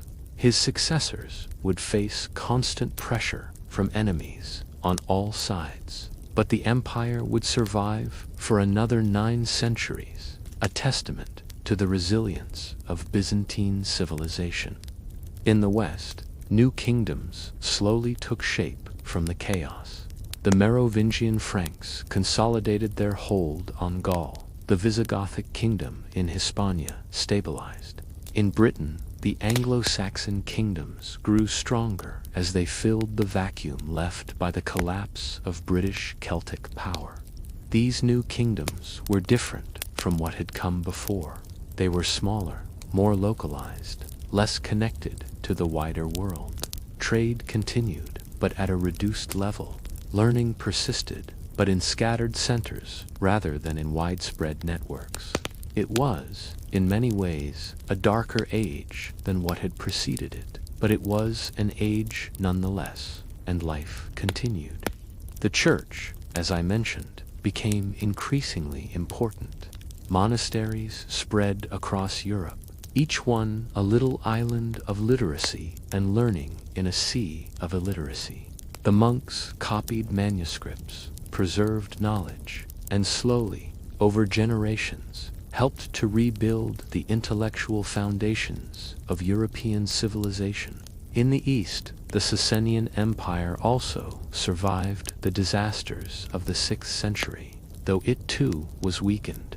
The rivalry between Persia and Byzantium would continue, flaring into major wars in the early 7th century. These wars would exhaust both empires, leaving them vulnerable to the rise of a new power, Islam. The Arab conquests of the 7th century were, in part, made possible by the weakness of the Byzantine and Sasanian empires. These great powers, which had dominated the Near East for centuries, were no longer capable of effectively resisting a vigorous, unified assault. The armies of the early caliphates swept across Syria, Egypt, Mesopotamia, and Persia with stunning speed. Within a few decades, the entire geopolitical map of the Mediterranean and Near East had been redrawn. The Sasanian Empire vanished entirely, conquered by the Arabs. The Byzantine Empire lost its wealthiest provinces and was reduced to a rump state in Anatolia and the Balkans. And once again, we can trace the roots of these changes back to the disasters of the 6th century, the weakening of the old empires, the population decline, the economic disruption. All of these created the conditions that made the rapid expansion of Islam possible. But the recovery was not only about politics and empires, it was also about individuals, families, communities slowly rebuilding their lives. I remember talking with a farmer in Italy in the year 560. He was a young man, perhaps 25 years old, but he had the weathered look of someone much older. He had been born during the plague years and had grown up in a world of scarcity and death. But now, he told me, things were better. His fields were producing again. He had married and had children. He was able to pay his taxes and still have enough left over to improve his farm. Life was hard, yes, but it was life. There was hope again. That hope, fragile as it was, spread slowly across the world. Generation by generation, community by community, humanity rebuilt what had been destroyed. The population, which had crashed so catastrophically in the middle of the 6th century, began to grow again. Slowly at first, then more rapidly as the plague recurrences became less frequent and less severe. By the 8th century, Europe's population was approaching the levels it had been at before the disaster.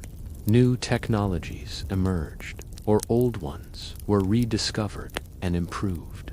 The heavy plow, better horse collars, watermills, and windmills. These innovations helped increase agricultural productivity, allowing the land to support more people with less labor.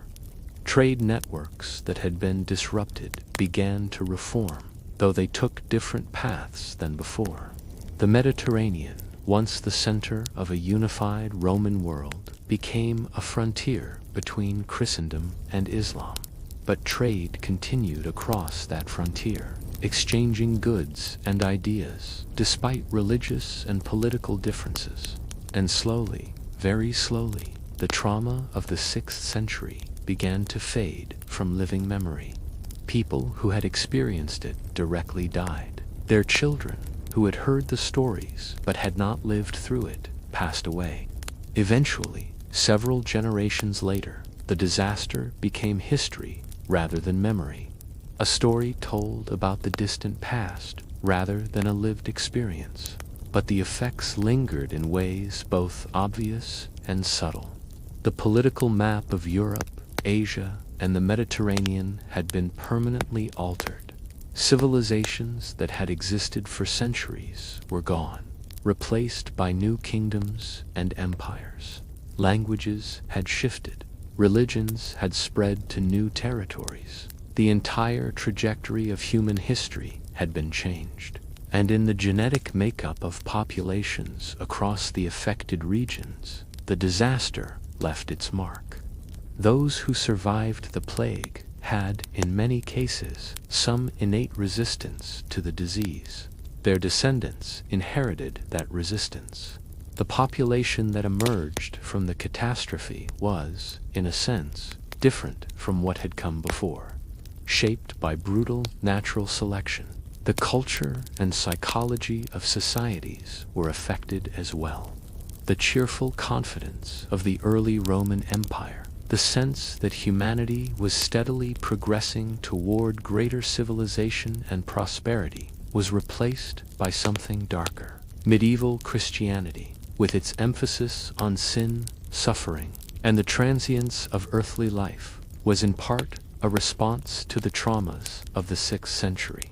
The art and literature of the period reflect this change. The classical ideal of human beings as rational, capable, masters of their fate gave way to a more humble vision of humanity as small, vulnerable, dependent on divine grace. The soaring domes and elaborate mosaics of Byzantine churches were beautiful, yes, but they were also expressions of awe before forces much greater than human power.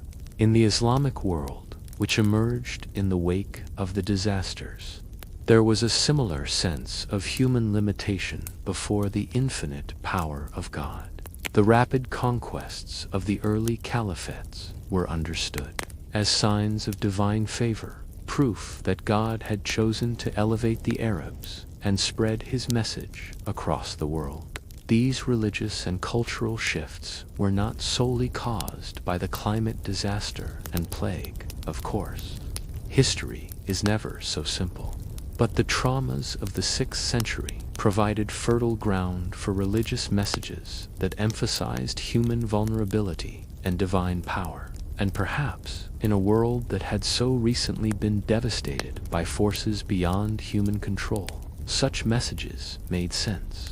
Perhaps the people who survived needed to believe that there was some greater meaning to their suffering, some divine plan that encompassed even the darkest moments. I cannot say whether they were right or wrong in these beliefs. I have lived long enough to see many faiths rise and fall, many certainties proven false. But I can say that these beliefs helped people endure, gave them strength to rebuild, provided hope in hopeless times. And in the end, that is what mattered. Not whether their explanations were scientifically accurate, but whether they allowed humanity to continue, to survive, to eventually thrive again. Chapter 8: The Echoes That Remain. I have been telling you about events that occurred nearly 1,500 years ago, and you might wonder why they still matter. The world of the 6th century is long gone. The people who suffered through those terrible years are dust. The empires that fell have been forgotten by all but a handful of scholars. Why should anyone care about a volcanic eruption that happened so long ago? But the truth is, my dear listener, that the past is never truly past. It echoes through time in ways both obvious and subtle, shaping the world you inhabit today. The political map of Europe, for instance, was fundamentally altered by the events of the 6th century. The collapse of effective Roman authority in the West, hastened by the disasters of the mid-500s, meant that Europe developed along very different lines than it might have otherwise. Instead of a unified empire, Europe became a patchwork of kingdoms, each with its own language, customs, and laws. This fragmentation would persist for more than a millennium, shaping everything from the development of vernacular literatures to the complex diplomatic relations that characterized European history. The rise of Islam, made possible in part by the weakening of the Byzantine and Sasanian empires, created a religious and cultural divide across the Mediterranean that persists to this day.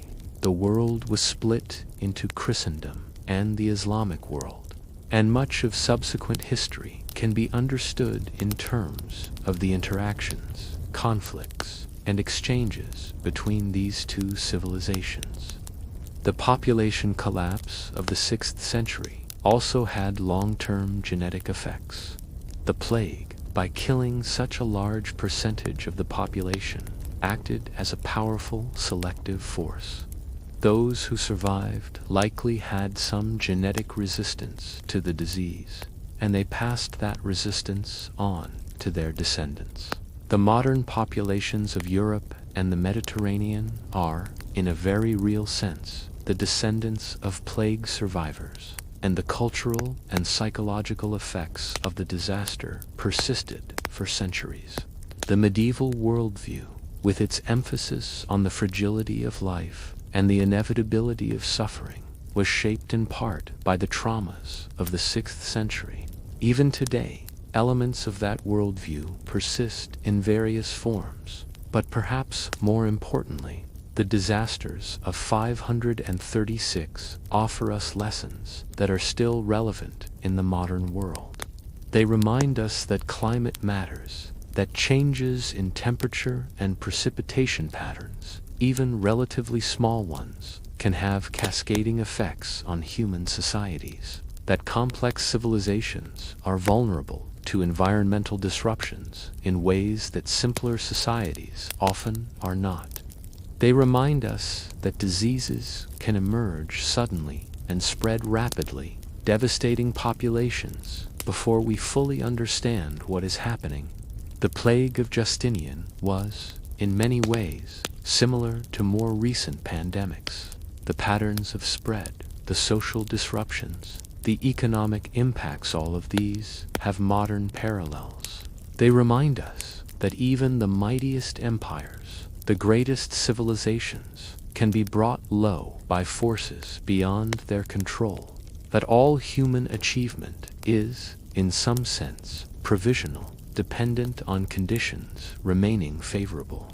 And perhaps most importantly, they remind us of human resilience. The people of the 6th century lived through conditions that are almost unimaginable to us today. They endured darkness, cold, starvation, plague. They watched their world literally fall apart around them, and yet they survived. They rebuilt. They created new societies, new cultures, new ways of living. The human capacity to adapt, to endure, to find meaning and purpose, even in the darkest circumstances, that is perhaps the most important lesson of all. I think often about the farmer I spoke with in Italy, the one who told me that life was getting better. He had grown up in hell, but he still found reasons to hope, still believed that the future could be brighter than the past. That spirit, that stubborn refusal to give up even when all seems lost, is what allowed humanity to survive the disasters of the 6th century. And it is what will allow humanity to survive whatever disasters the future may bring. For there will be more disasters, of that I am certain. Volcanoes will erupt again. Diseases will emerge. Climate will change. The earth has not finished reminding humanity of its power, but I have faith, if that is the right word, that humanity will endure. You are a resilient species, for all your flaws and weaknesses. You have survived ice ages and plagues, floods and famines. You have rebuilt from ruins more times than can be counted. The year 536 was the worst year to be alive in human history, but it was not the end of history. Life continued. People loved, fought, dreamed, built, created. The human story went on, as it always has, as I believe it always will. I have told you tonight of darkness and suffering, of empires falling and millions dying. But I want to end on a different note. with a story of survival and renewal. There was a monastery in southern Ireland, founded in the early 6th century by a monk whose name has been lost to history. This monastery sat on the shore of a small lake, surrounded by forests that had stood since time immemorial. When the Great Cold came in 536, the monks suffered along with everyone else. Their crops failed. Their stores of food dwindled. Some of them died of hunger, others of disease when the plague reached Ireland a decade later. But the monastery survived. The monks continued their routines, praying at the appointed hours, copying manuscripts when they had the strength, tending their meager gardens. They maintained a small candle of learning and faith in a world that seemed to have gone dark. And when I visited that monastery in the year 600, more than 60 years after the disasters had begun, I found it thriving. New buildings had been added. The library had grown. Young monks, who had been born long after the worst of the crisis had passed, were being trained in Latin and Greek, learning to read the ancient texts that their predecessors had preserved. The abbot, an old man whose youth had been spent during the plague years, took me on a tour of the grounds. He showed me the fields where they grew barley and wheat, the orchards where apple trees were beginning to bear fruit, the workshop where they made illuminated manuscripts of breathtaking beauty. We nearly died out, you know, he told me, as we stood by the lake, watching the sun set over the water. There were times when we thought God had abandoned us, when we wondered if there was any point in continuing. But you did continue, I said. We did, because what else could we do? Give up, let the darkness win. He shook his head. No, we kept the candle burning, even when it seemed like the whole world was trying to blow it out. And look, he gestured at the monastery behind us, at the lights beginning to appear in the windows as the monks prepared for evening prayers. The candle is still burning. I have carried that image with me through all the centuries since. The candle that kept burning, tended by faithful hands even in the darkest times. It seems to me a perfect metaphor for human civilization itself. The disasters of the 6th century were like a great wind that nearly extinguished the flame. The light flickered, dimmed, seemed on the verge of going out entirely. But it did not go out. Patient hands shielded it, nursed it, kept it alive until the wind passed and the flame could grow strong again. That is the ultimate legacy of 530, not the darkness, but the light that survived the darkness, not the death, but the life that continued despite the death, not the fall, but the rebuilding that came after. The year 536 was the worst year to be alive in human history. But it was not the end.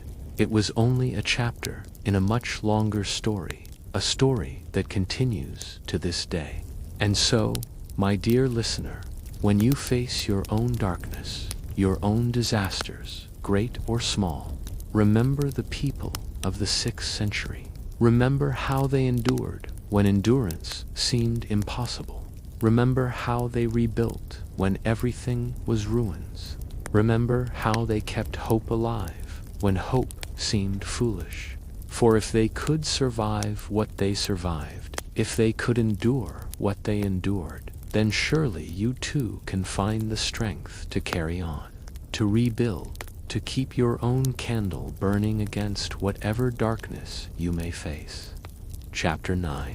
The Lessons Written in Ash. Before I conclude this long tale, I wish to reflect with you on what the year 536 and its aftermath can teach us about the nature of civilization, catastrophe, and human resilience.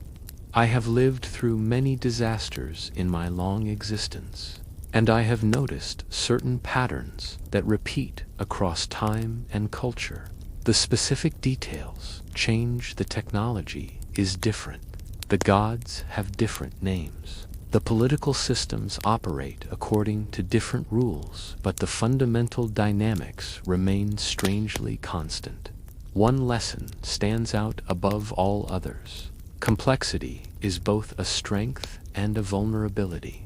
The great civilizations of the 6th century, the Byzantine Empire, the Sasanian Empire, the kingdoms of China, the urban centers of Mesoamerica, were complex systems. They had elaborate administrative structures, extensive trade networks, sophisticated agricultural systems, specialized craftsmen and professionals. This complexity allowed them to achieve remarkable things: great architecture, profound philosophical and religious thought, advances in mathematics and astronomy. But when disaster struck, that very complexity became a weakness. These civilizations were like intricate machines with many moving parts, and when some of those parts failed, the whole system was threatened.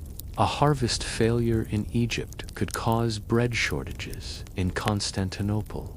A plague outbreak in one port city could spread along trade routes to devastate distant lands. Simpler societies, by contrast, were more resilient in some ways.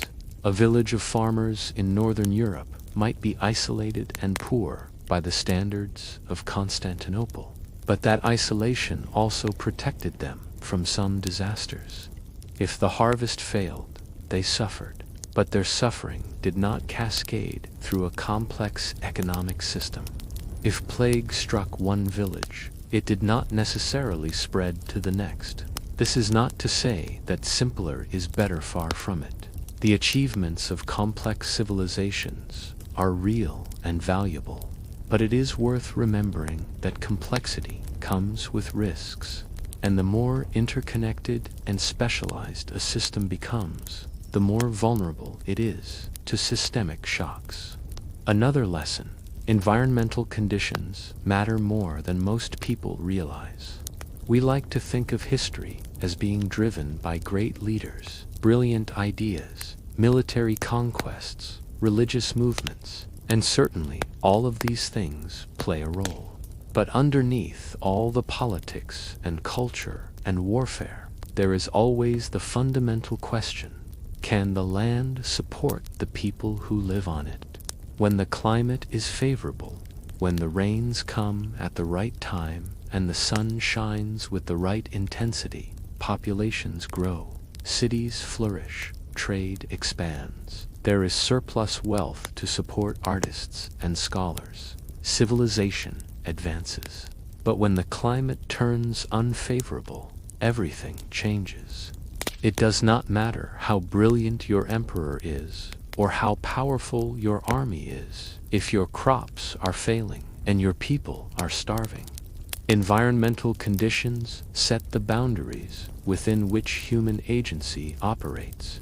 The volcanic winter of 536 changed those environmental conditions suddenly and dramatically, and in doing so, it changed history.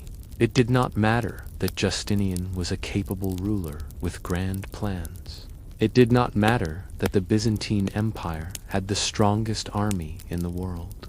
When the crops failed and the plague came, all those human achievements were revealed to be built on a foundation that could shift and crack. This is a humbling realization, but an important one. We like to believe that we control our own destinies, that human will and ingenuity can overcome any obstacle. And to some extent, this is true. But there are forces larger than humanity, and we ignore them at our peril. A third lesson: disease is a historical force as powerful as any army. The Plague of Justinian killed more people than all the wars of the 6th century combined. It brought down more kingdoms than any conqueror. It reshaped societies more profoundly than any religious or political movement. And yet, until quite recently, historians often treated disease as a footnote. a background condition rather than a driving force in history. The great narrative was supposed to be about kings and battles, about ideas and movements, about the conscious choices that humans make. But the plague did not care about any of that. It killed indiscriminately, sparing neither the powerful nor the weak, neither the virtuous nor the wicked. It altered the course of civilizations through the simple mechanism of removing large percentages of their populations. Modern historians have come to appreciate the role of disease in history more fully, in part because we have experienced our own pandemics and understand their impact. The year 536 and its aftermath serve as a powerful reminder that biological forces can be as historically significant as any human action. A fourth lesson, and perhaps the most hopeful: humans are remarkably adaptable. The people of the 6th century faced conditions that would have seemed apocalyptic by any reasonable standard. The sun was dimmed for more than a year. Crops failed repeatedly. Temperatures dropped significantly. And then, just as they were beginning to adjust to the new climate, the plague arrived and killed half the population. By any rational calculation, civilization should have collapsed entirely. Cities should have been abandoned. Knowledge should have been lost. Humanity should have regressed to a much more primitive state. But that is not what happened. Yes, there was collapse. Many cities did shrink or disappear. Much knowledge was lost. Political systems fell apart. But not everything collapsed. Some institutions endured. Some knowledge was preserved. And most importantly, people found ways to survive and eventually to rebuild. The monasteries I mentioned earlier are perfect examples. These communities maintained literacy, learning, and agricultural productivity through the worst of the crisis. They adapted to the new conditions, found ways to survive on less, and preserved at least some of the achievements of classical civilization for future generations. This adaptability is not unique to the 6th century. Throughout history, humans have faced catastrophes of various kinds and have found ways to survive them. Sometimes the recovery is quick. Sometimes it takes centuries. But recovery generally happens. Humans are resilient. A fifth lesson: the long-term effects of disasters are often different from their immediate effects. In the immediate aftermath of the volcanic winter and plague, the dominant story was one of collapse and suffering. Empires weakened, populations fell, economies shrank. The world became smaller, poorer, more fragmented. But in the longer term, some of these changes created opportunities. The weakening of the old empires created space for new powers to rise. The rise of Islam, the expansion of the Turks, the consolidation of Germanic kingdoms in Western Europe. None of these would have been possible if the Byzantine and Sasanian empires had remained at full strength. The population decline, as terrible as it was for those who lived through it, meant that the survivors had access to more land per person. In some regions, this actually led to improvements in living standards once the recovery began. The crushing pressure of overpopulation that had characterized some parts of the late Roman world was relieved. The disruption of old trade networks led to the development of new ones.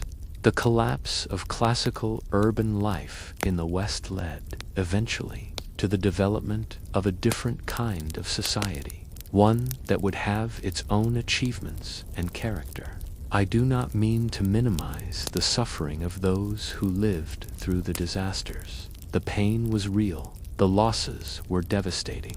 But from the perspective of centuries, we can see that the story does not end with collapse. What seems like an ending is often also a beginning. And finally, perhaps the most important lesson, in the face of catastrophe, how we respond matters. The 6th century saw both the best and the worst of human nature. There were people who hoarded food while their neighbors starved. There were looters who robbed the dead. There were those who used the crisis as an opportunity to settle old scores or gain power. But there were also those monks who continued their work of copying manuscripts even as they starved. There were physicians who tended plague victims, knowing they would likely contract the disease themselves. There were families who took in orphans. There were communities that shared their limited resources rather than hoarding them. The choices people made during the crisis mattered. They did not determine whether the plague would spread or whether the crops would grow. Those things were beyond human control. But they determined what kind of society would emerge from the catastrophe. The communities that practiced solidarity and mutual aid were more likely to survive intact. The institutions that maintained their values and their sense of purpose through the dark times were the ones that endured. The individuals who found reasons to hope and to keep working for a better future were the ones who built that future. This is, I think, the most important legacy of 536. Not the specific historical events, important as those are, but the example it provides of how humans can endure even the most terrible circumstances, and how the choices we make in crisis shape not only our own lives, but the lives of generations yet to come. Chapter 10: The World That Was Reborn. As I bring this long remembrance to a close, I want to paint for you a picture of what the world looked like a century after the disasters began. For by the middle of the 7th century, a new world had indeed been born from the ashes of the old. The Mediterranean was no longer the center of a unified civilization. Instead, it had become a frontier between 3 great powers: the Byzantine Empire in the north and east, the Islamic Caliphate in the south and east, and the emerging kingdoms of Western Europe. Constantinople remained a great city, though smaller than it had been in Justinian's time. Its population had recovered somewhat from the plague years, but it would never again reach the heights of the early 6th century. The Hagia Sophia still stood, that magnificent testament to Byzantine engineering and faith, but the empire it symbolized was much reduced. The grand dreams of reconquering the western provinces had been abandoned. North Africa and most of Italy were lost to the Arabs. The empire's focus had shifted eastward, toward Anatolia and the Caucasus. Byzantine culture became more Greek and less Roman, more focused on preserving and defending what remained than on expansion and conquest. In the Arabian Peninsula and the lands that had been conquered by the early caliphates, a vibrant new civilization was emerging. The Arabs, who had been marginal players in the geopolitics of the early 6th century, had become the dominant power in the Near East. Damascus was now one of the great cities of the world, rivaling Constantinople in wealth and culture. The Islamic world was in its creative youth, eagerly absorbing knowledge from the civilizations it had conquered. Greek philosophy, Persian administrative techniques, Indian mathematics, all of these were being translated, studied, and built upon. Within a few more generations, the Islamic Golden Age would be in full bloom, producing advances in science, medicine, mathematics, and literature that would rival or surpass anything that had come before. In Western Europe, the picture was more mixed. The old Roman infrastructure had largely collapsed. The roads were falling into disrepair. The aqueducts were crumbling. The great public buildings stood empty or had been repurposed. Literacy had declined sharply outside of monastic and episcopal centers, but new forms of social organization were developing. The feudal system, based on personal bonds of loyalty between lords and vassals, was taking shape. Local strongmen offered protection to peasants in exchange for labor and a share of the harvest. Bishops and abbots exercised both spiritual and temporal authority over their regions. It was a world that would have seemed crude and unsophisticated to someone from Justinian's Constantinople, but it was a functional world, one that worked within the constraints of reduced population and wealth, and it contained the seeds of future development. The monasteries, in particular, were preserving and transmitting knowledge. Monks copied classical texts, maintained schools, developed new agricultural techniques. The Benedictine rule, which would come to dominate Western monasticism, provided a stable framework for these communities. The monasteries were islands of learning and stability in a turbulent age. In the Far East, China was undergoing its own transformation. The Northern Wei dynasty had collapsed in the mid-6th century, torn apart by internal conflicts, exacerbated by the climate disaster and subsequent famines.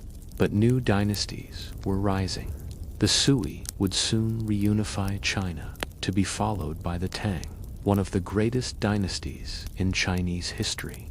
The population of China had recovered more quickly than that of the Mediterranean world. The climate in East Asia had not been affected quite as severely by the volcanic winter, and the plague, while it did reach China, was not as devastating there as in the West. By the 7th century, China was once again a thriving civilization with great cities, a sophisticated bureaucracy, and a flourishing culture. In Scandinavia, the population was slowly returning to the lands that had been all but abandoned during the worst of the cold. The forests were being cleared again, farms were being established, communities were reforming. Within a few more generations, these northern peoples would begin to look outward, launching the raids and explorations that would make the Vikings feared and famous across Europe. In the Americas, the picture varied by region. Teotihuacan remained largely abandoned, its great pyramids silent monuments to a vanished civilization. But other cities were rising. The Maya, though they had suffered greatly during the long drought, were experiencing a late classical flourishing in some regions. To the north, new cultures were developing in the deserts and forests. Everywhere I looked in the mid-7th century, I saw a world that was simultaneously recovering from disaster and creating something new. The crisis had destroyed much, but it had also cleared away old structures and made room for innovation. Technologies that had been lost during the chaos were being rediscovered or reinvented. New crops were being introduced to regions where they had not been grown before. Trade routes that had been disrupted were being re-established, sometimes along different paths, but serving the same essential function of connecting distant peoples and facilitating exchange. And perhaps, most importantly, memory of the disasters was beginning to fade. The generation that had lived through the worst of it was dying off. Their children, who had heard the stories but had not experienced the full horror, were now the adults making decisions and shaping society. And their grandchildren, born into a world that was different from, but not obviously worse than the one their great-grandparents had known, were looking forward rather than back. This is how humanity recovers from catastrophe. Not all at once, not through some miraculous restoration of what was lost, but gradually, incrementally, by adapting to new conditions and building new structures suited to those conditions. The world of the mid-7th century was not the world of the early 6th century. Too much had changed, too much had been lost, but it was a world nonetheless, one where people lived and loved, worked and worshipped, hoped and dreamed. The great crisis had passed. New crises would come, as they always do. But for the moment, there was peace of a sort, or at least stability. The sun shone with its full brightness. Crops grew in their seasons. Children were born and grew to adulthood. Life, that most precious and resilient thing, continued. And in the monasteries and scriptoria, in the libraries and schools, scholars were beginning to study what had happened. They did not yet understand the true cause of the disasters that would take another 13 centuries, but they were recording the events, preserving the memory, trying to make sense of what their ancestors had endured. Those records would be passed down through the generations, copied and recopied, translated and annotated, and eventually they would become the sources that modern historians would use to reconstruct the events of the 6th century. In this way, the suffering of that generation was not entirely in vain. Their experience became a lesson for future ages, a warning about the fragility of civilization and the power of nature, but also a testament to human resilience and the capacity to rebuild from ruins. I have carried that lesson with me through all the centuries since, and I have shared it with you tonight in the hope that you, too, will remember it. Not to frighten you or to make you despair, but to give you perspective and, perhaps, courage. For you live in a time of your own challenges and uncertainties. You face your own disasters, some natural and some of human making. And there may be times when the future seems dark, when hope seems foolish, when the weight of the world's problems feels overwhelming. In those times, remember the year 536. Remember the people who lived through something far worse than anything you are likely to experience. Remember how they endured, how they rebuilt, how they kept the candle of civilization burning through the darkest nights. If they could do that, if they could survive what seemed unsurvivable and build what seemed unbuildable, then surely you too can find the strength to face your own challenges. Surely you too can endure, rebuild, create. The story of humanity is not one of steady progress toward ever greater heights. It is a story of falls and recoveries, of disasters endured and wisdom hard won. It is a story of resilience in the face of forces much greater than ourselves, and it is a story that continues. You are part of it, as am I. The choices you make, the values you uphold, the work you do, all of this becomes part of the great ongoing narrative of human civilization.